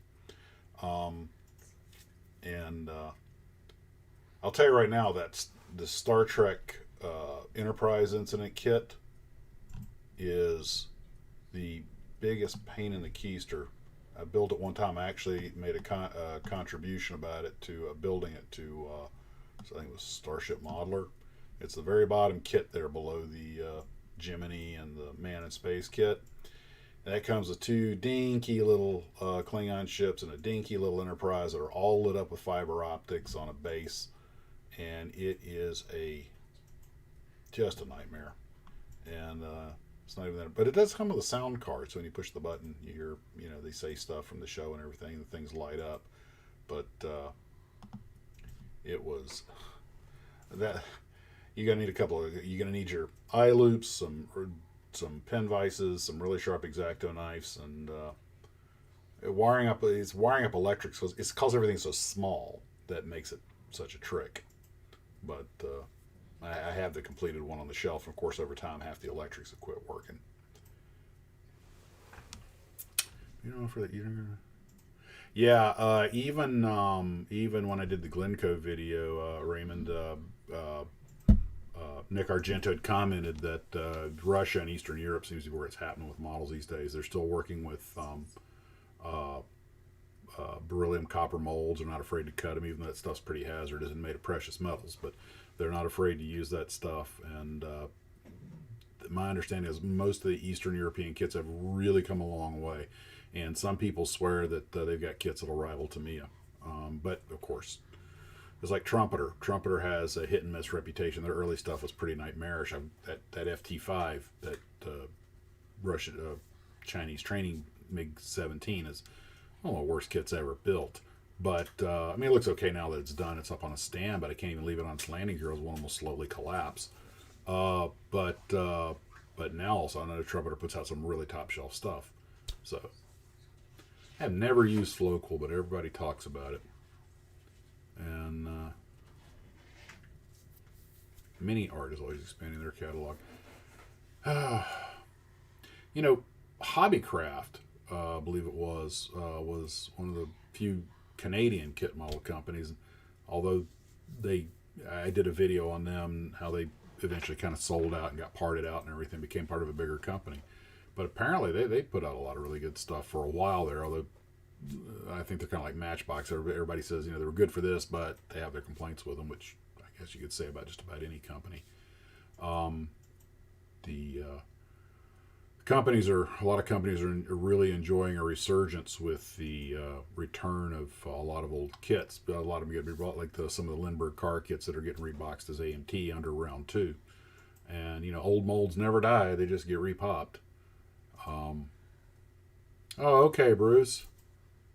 Take care. Thanks for joining us. And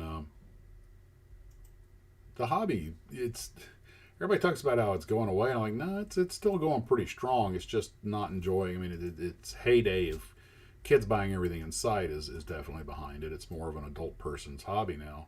Oh yeah, regarding the scales. Yeah, and I've told you guys about the scale wars before. Everybody this country wanted that, and that country wanted this, and some companies made it just to fit the bloody box. They didn't care what scale it was. He looks on the early kits, really wasn't having a scale on them. They just 24-inch wingspan. What's the scale? Don't know. Don't care. I'm gonna have to try some Humbrol and some Flowcool. Poly S made some good paints. It's hard to keep track of who's making what. They don't still make. I don't think they still make Poly S. Do they? They don't still make Poly S. They still make Flowcool, don't they? Apparently, the couple weeks on it. The real predictor car's in a museum. In fact, I think Daryl Starbird's still with us. He's in the 80s now, but he's still around.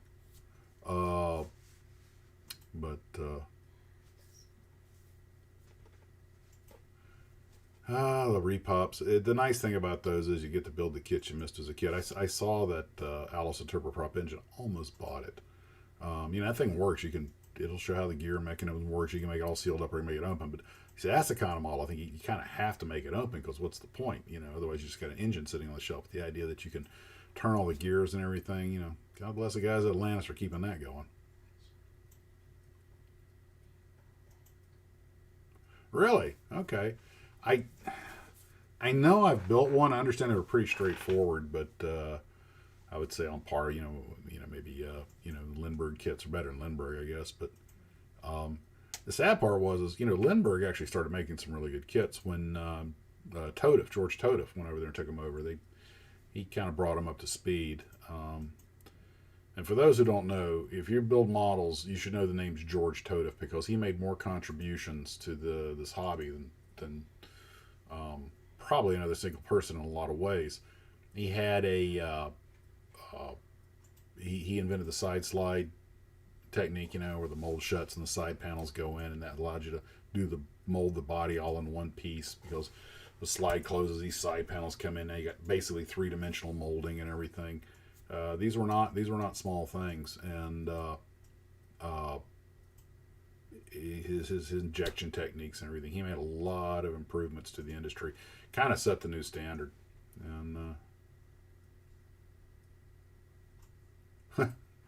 And now I got to go get one just to see how bad it is. It's like doing the Starfix kit or the Novo kit. It's kind of like, you hear this so bad, now I got to go build one.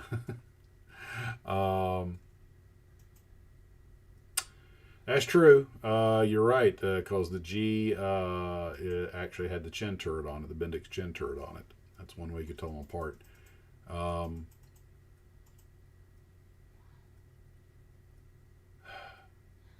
One of the things that's kind of sad is that when you look at the old instruction sheet, they just didn't do the research they do today. And a lot of times when they repop an old kit, they carry over the old sins with it. And some might argue that's kind of part of the charm, but maybe you can get a little too authentic in your retro kit. All right. So you get one fantasy kit. One. Only pick one, Johnny. What's it going to be? With me, I think it's going to be the Rapier, the XF-108. I'm going to wait and see what the answers are, because this should be interesting.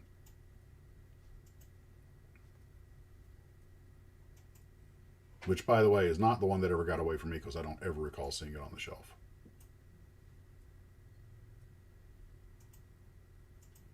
Gosh, if you asked me what kit I could have, I mean, there's something about that 108 that always 132nd scale Dauntless, and Godzilla. Which one? Avro Jetliner. That's a cool jet. Andromeda's in it from Kevin Sorbosh.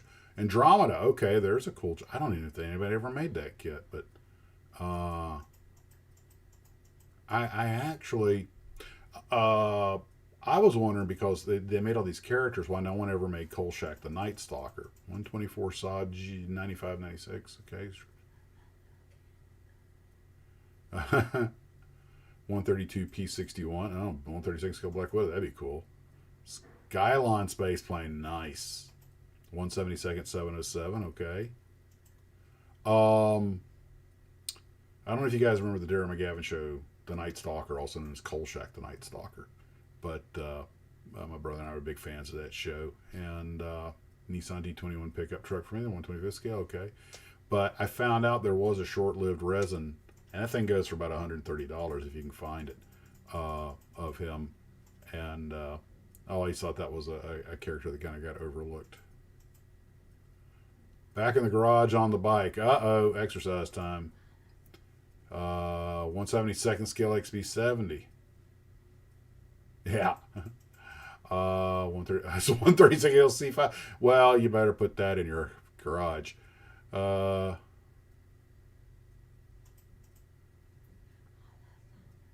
the flying shingle. Ken Miles MG's with the flying shingle. Love the 108 Rapier. Yeah, it is. It's just awesome. Yep. Yeah, that was, they did the movies. They did the Night Stalker, then they did the Night Strangler, and then they made the TV show out of it.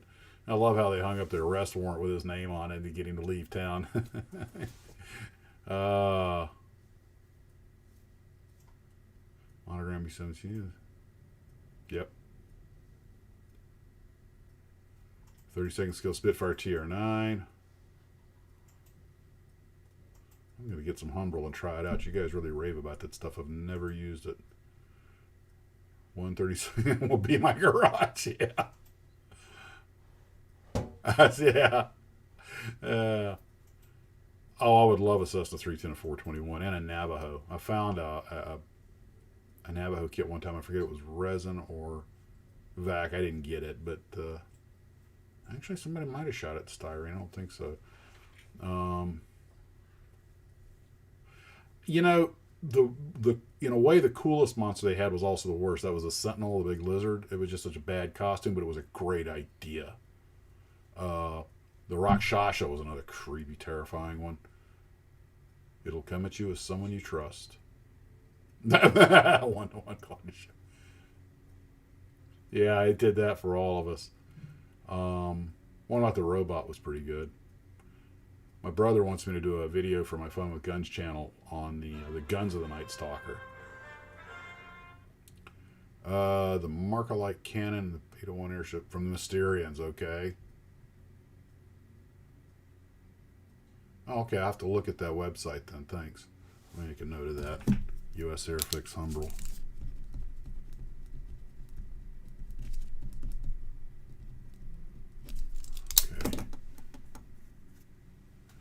Okay. Dean, I'd like to do a Wingnut Wings kit, but I don't have one, although I have heard nothing but good things about them. And the Chimo 1 to 20 huge 500 is so expensive now. Yeah, that's an interesting choice, and it is. Yeah, I agree. The Razor Crest, I definitely want that in my collection. If anybody ever makes a model of Razor Crest, at least out of styrene, I'm probably going to grab one. I don't want to say I don't care how much it costs, but I want to get one. You know, yeah, I used to make the Angel Interceptor, but it wasn't a 148. That was a cool looking jet. First time I saw one, the kit, I didn't even know what the TV show was. Broplan. A combination of, okay, to look that up. I think I remember seeing a kit model of a Nav at some point, but I'm surprised it wasn't more popular.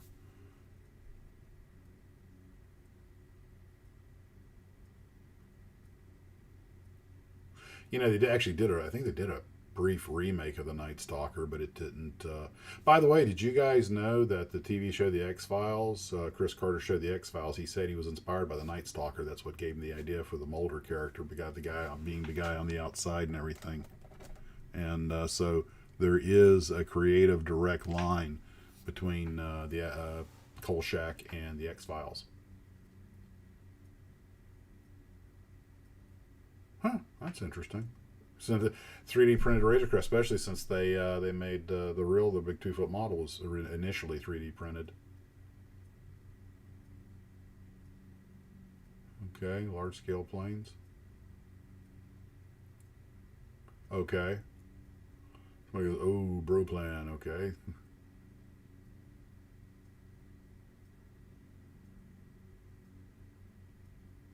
I'm just reading the comments. He did do a cameo. That's right. Darren McGavin did do more than a cameo. He actually was a guest star on the X-Files one time. Thought that was a nice touch.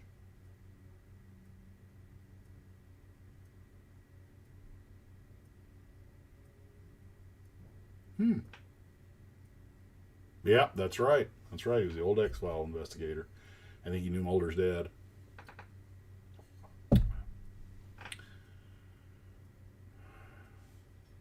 Which came first, the serial killer or the TV show?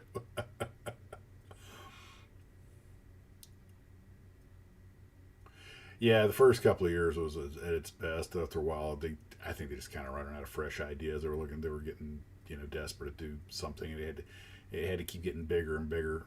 Supernatural kind of suffered the same fate. Once they'd kind of done their 5-season arc, now what do we do? And we just kept coming up with new, bigger and bigger ideas till finally it starts to. It just runs out of steam. Television show has an arc.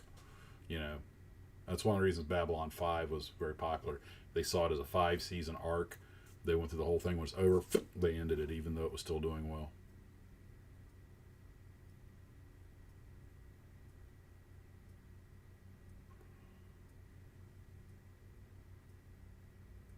Actually, I've turned to mineral spirits for most of my brush cleaning now. I use the odorless mineral spirits. It doesn't make it literally is odorless. They take the chemical out, but it cleans everything, and it's even good for cleaning the brush. That and the Tamiya airbrush cleaner, that stuff works wonders. I don't care how stuck the brush is. I put something in, let it soak. In a little while, it's working again. I wish I wouldn't have to do it if I'd remembered to take the thing apart and clean it as soon as I'm done painting. But you get distracted.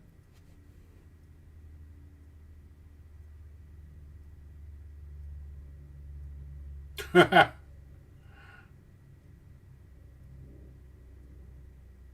LeShock. Ah, okay. The Rangers.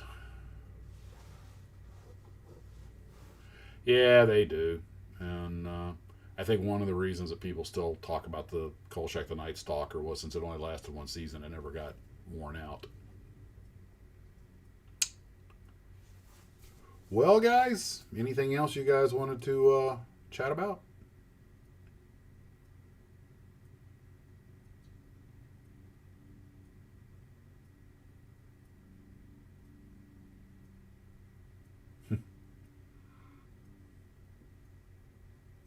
Nose art.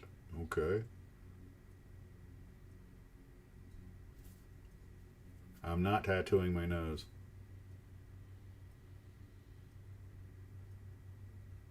Ha! You married well, Bruce. 27th wedding anniversary. It's okay to talk to models, and that's cool. Holy Grail kits. I'm still going with the XF-108 Rapier, but the Westinghouse nuclear power plant is definitely on the list. Of course, if you manage to find a Westinghouse nuclear power plant model, you have to get a model Godzilla to put outside of it. That's the law.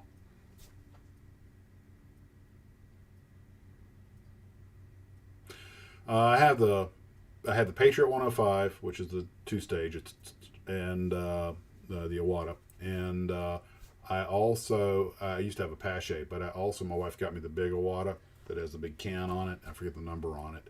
And man, you can spray paint a 1/32 scale model in about 5 seconds. That thing, it puts on a beautiful big even coat. Everything's nozzle adjusted. But I only use that for the larger jobs.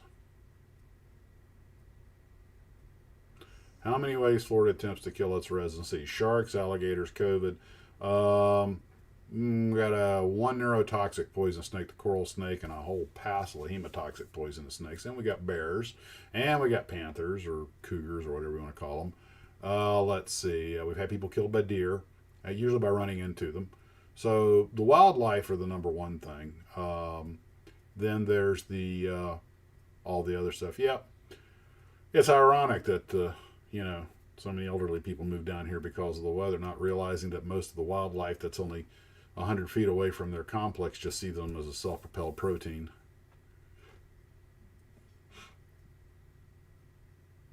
Oh yeah, the hurricanes. Well, we can see those coming. If you get killed by a hurricane, you kind of asked for it. Yes, we do have feral hogs. That's right. In fact, hog hunting's a thing down here, especially up in the northern part of the state. Well, I'm in the northern part of the state, but I mean down the Panhandle. I know a lot of guys go hog hunting. A lot of them like to use revolvers. Um, Basically, it's a little buggers move too.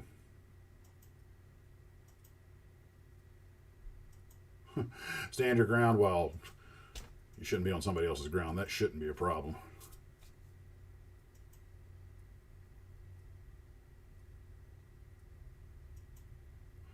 Yeah, I am totally not a collector. I mean, I love to build. I buy them to build them. It's like America's Australia. One of the best wisecracks I heard about Australia was a guy told Australia he goes, you guys have sharks in the harbor. He goes, this is Australia, mate. We have sharks in the bloody bathtub.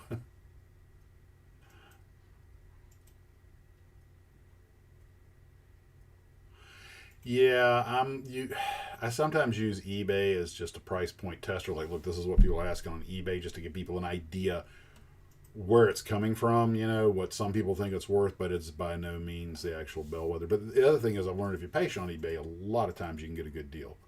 I got that old Aurora F8 Crusader for $20 or $25 complete, and I built it. It's in the shed under glass. The box is up on the wall, and I see that thing routinely going 80 or $100, and you know, what amazes me is those little 69-cent Aurora Cherokees and Aztecs, $130. And I had to pay 40, 45 for mine.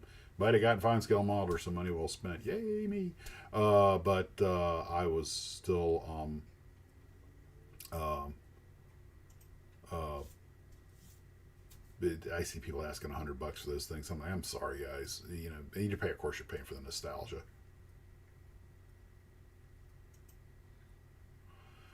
Well, now Naval Training Center in Orlando, yeah, it's long. I used to fly over that when they had that fake destroyer. You talk about models.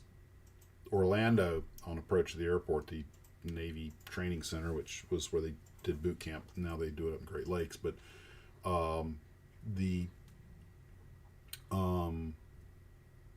they had basically a mock-up of a destroyer, and then we'd fly over this thing all the time. It looks like a ship in the middle of a parking lot, but it was, they teach the guys to do all the stuff on a ship while safely on land.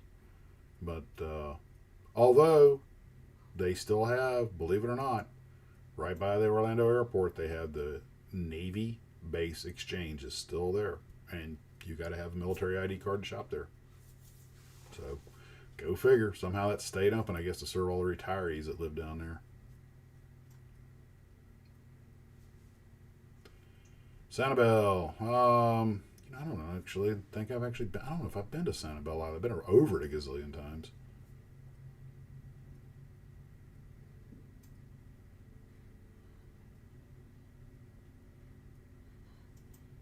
Yeah, I want the, if I would say I put on my dream kit that big Gotha 4 from Wingnut Wings, but you can't even find it. When you do, they want $400 for it, and I'm like, yeah, I don't want it that bad. I got plenty other kits to keep me busy. I got that Kawanishi Ki 109, which is the Japanese medium engine, twin engine medium bomber and transport. But it's the one that has, you have the option, you have the 2 clear nacelles and the 2 clear fuselage halves. And I think what I'm going to do with that is, whatever interior comes with it, I'm going to put in the clear fuselage and make a completely clear fuselage tube just for display, with everyone at their positions inside. And then I'll use the regular styrene shells to make one that'll have no guts to it. But it doesn't have the glass nose on it. It's a solid nose, so they really can't see much inside anyway. And that way I can kind of do 1.5 kits for one. Fat sheets.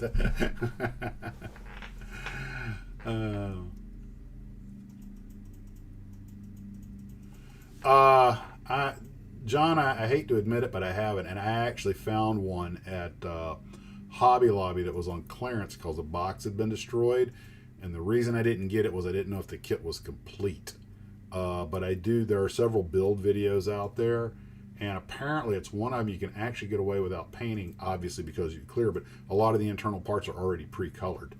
I know it's remained a very popular kit, and I guess it has a motor and working gear and everything on it.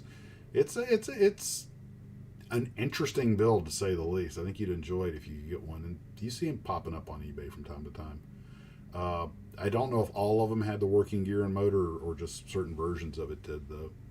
But just half the time when I do a video, oh yeah, I built that kit. That seems, it must have been an extremely popular kit. It was an interesting idea too.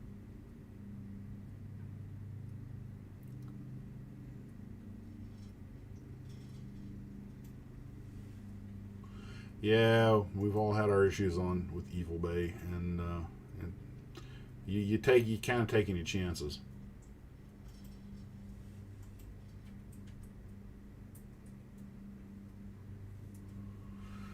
Yeah, I hate to think what an Aurora Gotha would be worth these days if you had one complete.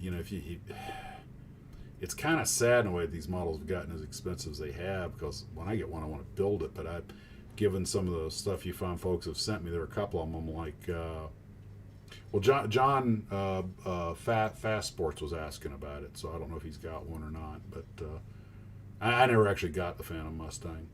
But I got a couple of kits now. I look at them, well, man, this is such a rare kit. And I know me, I'll, oh, that'd be interesting. Yeah. I got plenty of 148 scale Phantoms. I got, not Phantom, Mustangs. I got 2 of them on the shelf. Yeah, Gatorland is about 5 minutes from my sister-in-law's house. I pass it all the time. Every time we go over to Culver's or Cheddar's to eat, go right past it. And there was a famous, fairly well-known joke. The famous comedian Gabriel Iglesias, the fluffy guy, he wanted to go to Gatorland, and he picked up the phone to call, and they had, come on down, you have a great time at Gatorland. If you want it in Spanish, press 2. He goes, oh, this I got to hear. He hits 2, and he goes, we don't speak Spanish, but come on down anyway.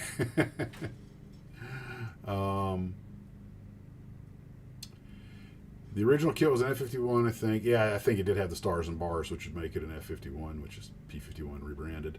It sat on a stand that had a joystick. You could press the button, make the prop spin, and landing gear extend and track. Yeah, I don't know if they all do that or if that was just the early ones. I don't think they all do it, so you got to be careful what you're getting. Hell, you have a K and B. Go with that. Oh, that one Aurora. That, Tom, that's impressive. I think those are fairly valuable, expensive kits. For those who aren't aware, K and B was towards Aurora's end. It was sort of a top shelf series of World War I aircraft, and it seems like it was another company was doing it for Aurora. I forget the particulars behind it, or how it came to be known as K and B. I covered that some in the Aurora video. Andy, I think, knew a lot about that, but they apparently really made some good stuff. But at that point, Aurora was already on the downhill slide. It was kind of too little, too late, and things had changed hands.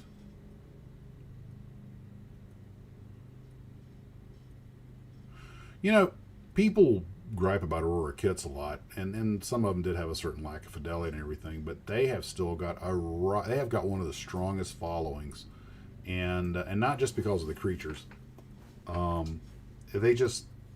There's something about that company, their selection of kits, the things they made, the fact that they were in the game very early, and they worked their way into people's hearts, and it was a huge company at one point, but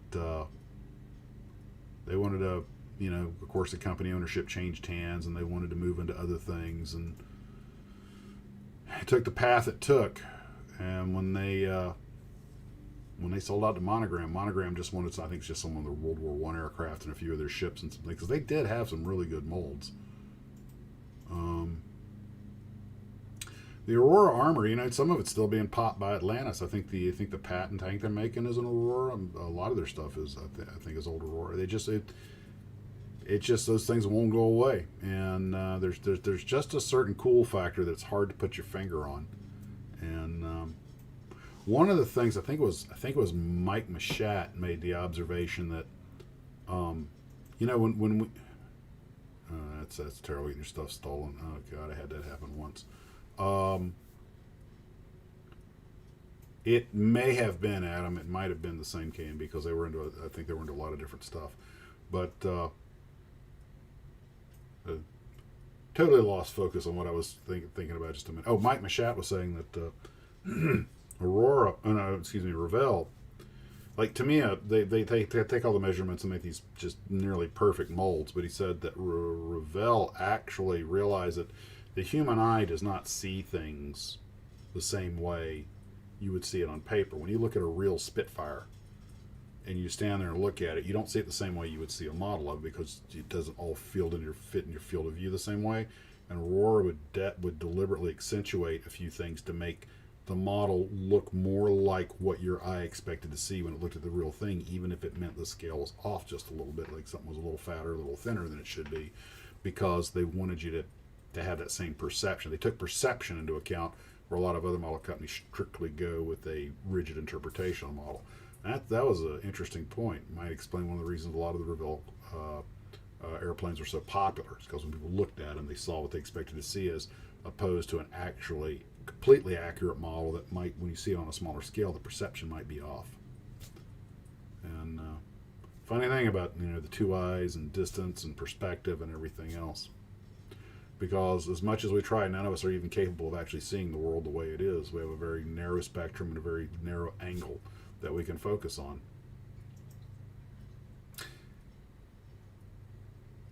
Well, John, thanks for checking in. I'm glad you made it. They are. Some of the Aurora armor is still being produced, and a lot of people like that less than perfect, the inexpensive, straightforward. It's hard to put your finger on what it is. It's just there's something there that just makes it fun, and it's really hard to nail down what makes a kit fun. Maybe it's when they open it up, they feel like they can relax on the build, because they know this isn't going to be museum quality, so they can just enjoy it and not feel pressured to make the best out of it. But a Tamiya kit, you feel like you're You're just committed to make a perfect kit because you have this perfect molding. And, that's the whole thing. Different strokes for different folks. And, Nick over at Glencoe makes very clear he makes for the casual model builder, the guy that wants to build over a day or two or three and just, have a cool rocket ship or something and maybe get a couple of them for $10, $15 and, paint one of them pink or something. Just have fun with it. And thing is, fun is a very hard thing to nail down because it's not the same thing for every person. And as long as you're having fun, I enjoy doing this diorama. I enjoy doing these live streams. I'm having fun. Nobody's judging anybody or saying you got to do it this way. We're just having a good time. That's what this whole channel's about. And as long as you guys are tuning in, having a good time, that's all I'm worried about. I love the viewer builds and stuff, see the stuff your guys doing, but pretty much if you send me a picture, most likely it's going in there. Every once in a while somebody will send me a lot of pictures of one model and I'll just pick a few, what I think are the best samplings, but generally speaking I stick them all in there because it's not a competition, it's a show. It's just, here's what we're doing, or here's what we did when we were kids. All those models you probably noticed were models people built when they were kids. Heck, in a way that's as much fun as anything else because there's an innocence to it and a nostalgia. It's just great fun, and keeps us all busy during the. I almost made a mention yesterday, but the day wasn't over on Friday the 13th, and I didn't want to jinx it. But nothing untoward happened yesterday, at least not on my end. But then I realized 2020. It's been a year of Friday the 13th. What did Friday the 13th have to offer? It's like Friday the 13th looked at this year and went, why bother? Anyway. Sorry, Maurice. When it stops being fun, it stops being done. That's my motto. And you see, Ray, that's the thing. If you enjoy building difficult models, that's great. And everybody derives pleasure from something different. I do a mix. I enjoy doing a difficult model, and then I enjoy doing a couple of just fun, quick woohoo builds. That's why I love that Atlantis Piasecki Hup. It's just, there's a dozen parts of the whole thing. You throw it together in 30 minutes, and one color paint scheme. Paint the tires black. And you look at the museum helicopter, it's just that, the rotor's black. You're pretty much, stick some decals on it, you're done. It's like, ha, woohoo, fun.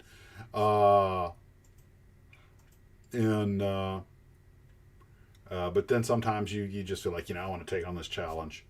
And one reason I've kind of paralyzed myself on the launch umbilical towers, I actually do want to make plastic backings for some of those parts because the paper ones just look bloody horrible. And it gets to the point where I've just got too many things going on. Like, okay, that's going back on the back burner. I'm going to focus on this.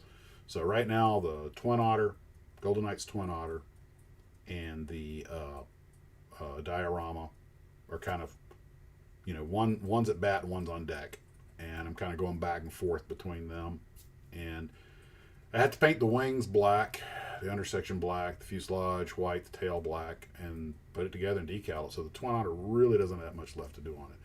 But making the videos and stuff eats up a bunch of the day too. But that's a good thing because get up in the morning, grab my coffee, sit down in front of my cell phone out in the sunroom, and just whatever pops in my head is what I talk about for the day.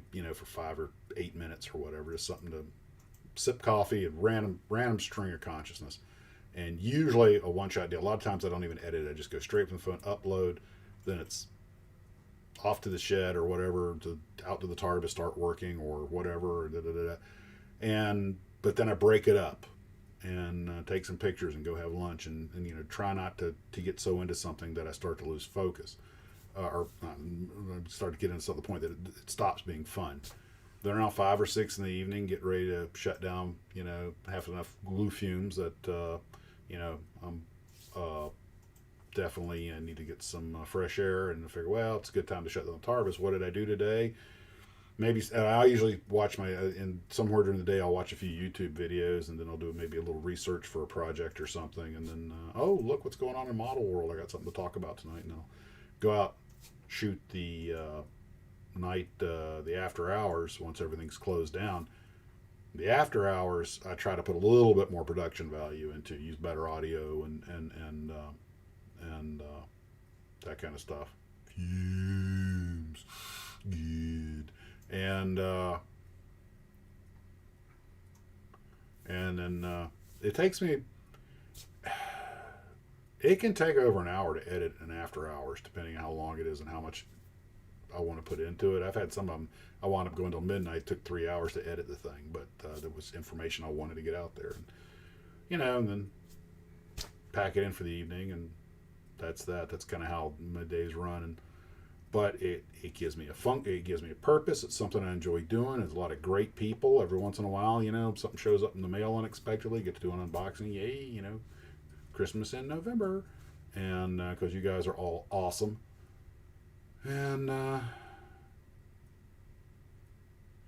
yeah, I agree, Mr. Wersch. It truly, I have to agree, and but I thought about doing kind of a day in the life video, but it would pretty much be what I just told you, and that'd be pretty boring. um,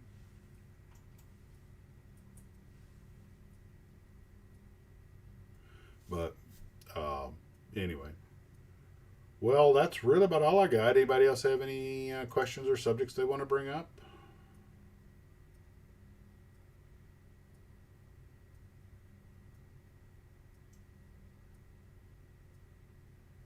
That's the whole idea, Bruce, man. That it really is. And, well, I appreciate that. And, guys, the fact that you're enjoying this is the only real reason I do it. If there's still 5 people out there that go, hey, this is fun, I'll probably keep doing them. I want to go back to work because I need to exercise my skill set and keep it sharp. I don't want to atrophy from work, but I have to admit, the day they call me back to work, I'm like, oh man, but I won't be able to make as many videos. Oh. But well, the status is I've pretty much ready to start doing a few second, what you might call B-roll shots. Then I'm finished putting that last truck together. The thing I haven't quite nailed down is the exact layout I want to use, but then I'm pretty close. So probably within the next couple of days over this weekend, I'll have the diorama base pretty much done, and I can start principal photography next week. That's kind of the plan. But even once I get everything photographed, because it's going to be 4 major sections of this thing, I've sort of got the script is about 3 pages. It's basically voiceover. Thanks to some of you guys sending me a bunch of CDs, I've got some really cool eerie 50s background music. You're never going to see the threat. The whole idea is that this is the Exodus escaping it. It'll be talked about. You'll see stuff in shadow, but there won't be any actual tripods walking across the diorama, because the whole idea is this whole thing is about the people escaping and how they wind up developing into a situation, how that situation unfolds, so that eventually, hopefully, they can return. And pretty much got, like I say, a 4-act play worked out. And so that means everything's got to be set up, fully photographed one way, then it's all got to be rearranged with the additional stuff added, and then more stuff added, so that, and I'm anticipating this thing when I'm done, maybe, off the top of my head, I'd say 6 to 8 minutes long, narrated over stills. The stills will be, they will be washed a little bit, desaturated, still look more like 50s photography, earlier color photography. Some grain will be added. I want to, but everything has to be done exactly the same to keep continuity. There's also some distant shots I have to make. A lot of stuff that I got to do. I have to move everything away from the wall so I can get some backdrop against the green screen, so I can also put some depth to some other things in there. And Whirl.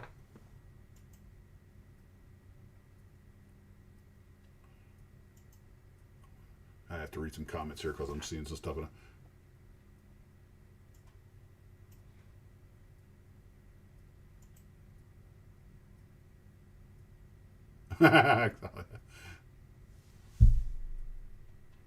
Oh, me too. I appreciate it, Jeff.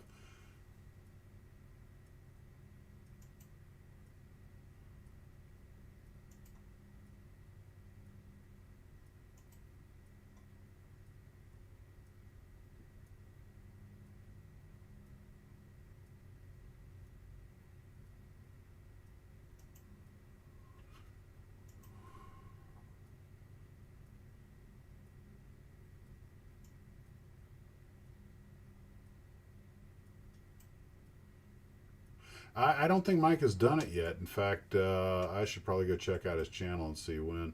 Might shoot him an email that people were asking about that.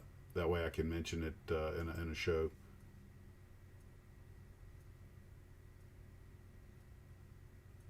The only problem reading the comment streams, you have to go who somebody responded to, because you're like, sometimes like, what? I don't understand that. Oh, it's a reference to that comment. Need a one-to-one squirrel kit. Well, I know they make a full-size kitten kit. Yes, they made a plastic model kitten.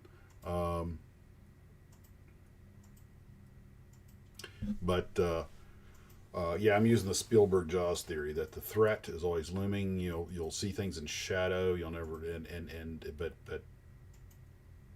the whole idea is to keep the tension level high.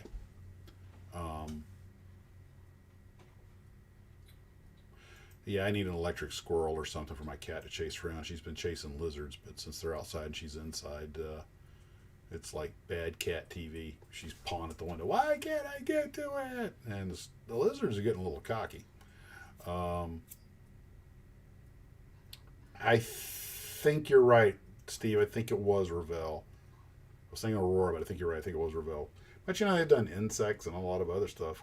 And they've even done some 2-to-1s like the human eyeball at twice the normal size and stuff. I have an old catalog for that, and it's like, that was a great way for kids to learn. That was the kind of stuff that the Glazers really wanted to make at Revell. They wanted to make educational toys, but as Lou said, hey, look, I got to make what sells. Really? Yeah. It's funny you should mention that, Lance, because my dad had a squirrel when he was a kid back in the 30s, and in the 70s we found a baby squirrel that had fallen out of a tree or something, and it became he raised it, and my mom couldn't stand it. She looked like a rat, but he loved it, and we had it for a couple of years, and finally it grew up, and we figured, well, it's time to let it go, so we let it out on the deck, and he hung around for a couple of days. Once he realized we weren't opening the door, he went off and lived his life as a squirrel.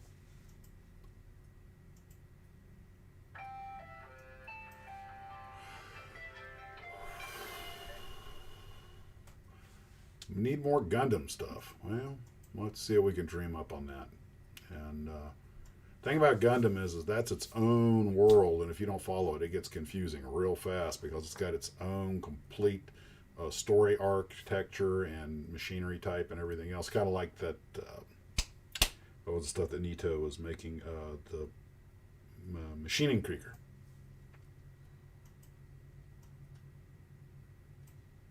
Well, I did a video on Zvezda, and unfortunately, Konstantin, the man that started, he passed away very young.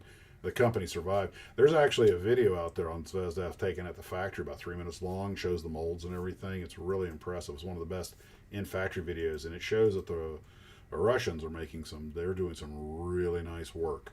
And all the graphics design guys and everything going hard at it. They got full teams and everything. They take that stuff very seriously. Zvezda has come a long way too. So I've got a video out there if you guys on the regular History channel if you want to see it. Yeah, Chris, me too, guys. It's getting about that time. So I'm going to sign off up here, but I'm going to let y'all talk amongst yourselves. I'm not going to close out the live stream yet in case you want to chat with each other. Actually, it's funny. Okay, wait a minute. Gundam versus Kaiju would be fun to see. All right, hold on. Let me see. I don't think I ever took a picture of it. Let me look real quick. I actually, up on the shelf in the Tarbis, I have that Gundam that you sent me with the two Kaiju, with the Ghidorah and the Shin Godzilla, all three facing off. Let me just I'm gonna have to go take a picture of that and show it to you guys sometime soon. Let me see if I have. I don't think I have it. If I just look real quick.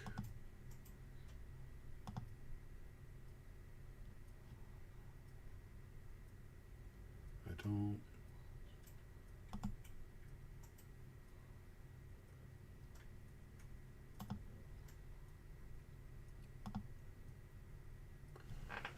Alright, just take a second here and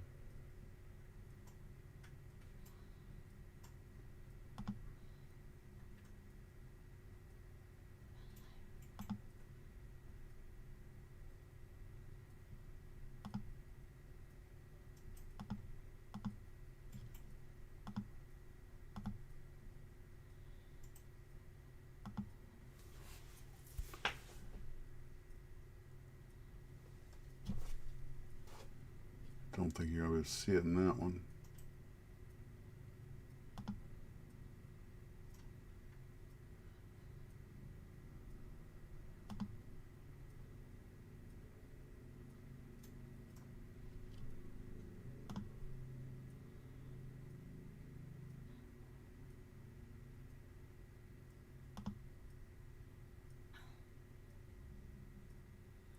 All the photos I take, I can't believe I didn't even get it in the background on accident or something.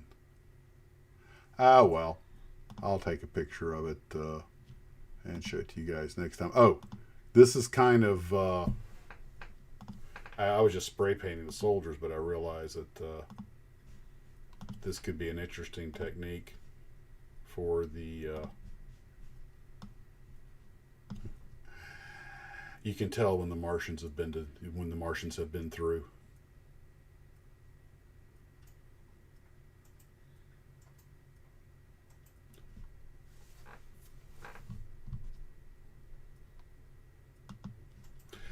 Well, guys, I want to thank everyone for joining. I will see you all later. Like I said, I'm going to leave this up so you can chat amongst yourselves. And I am going to sign out for now. And you guys take care and model on.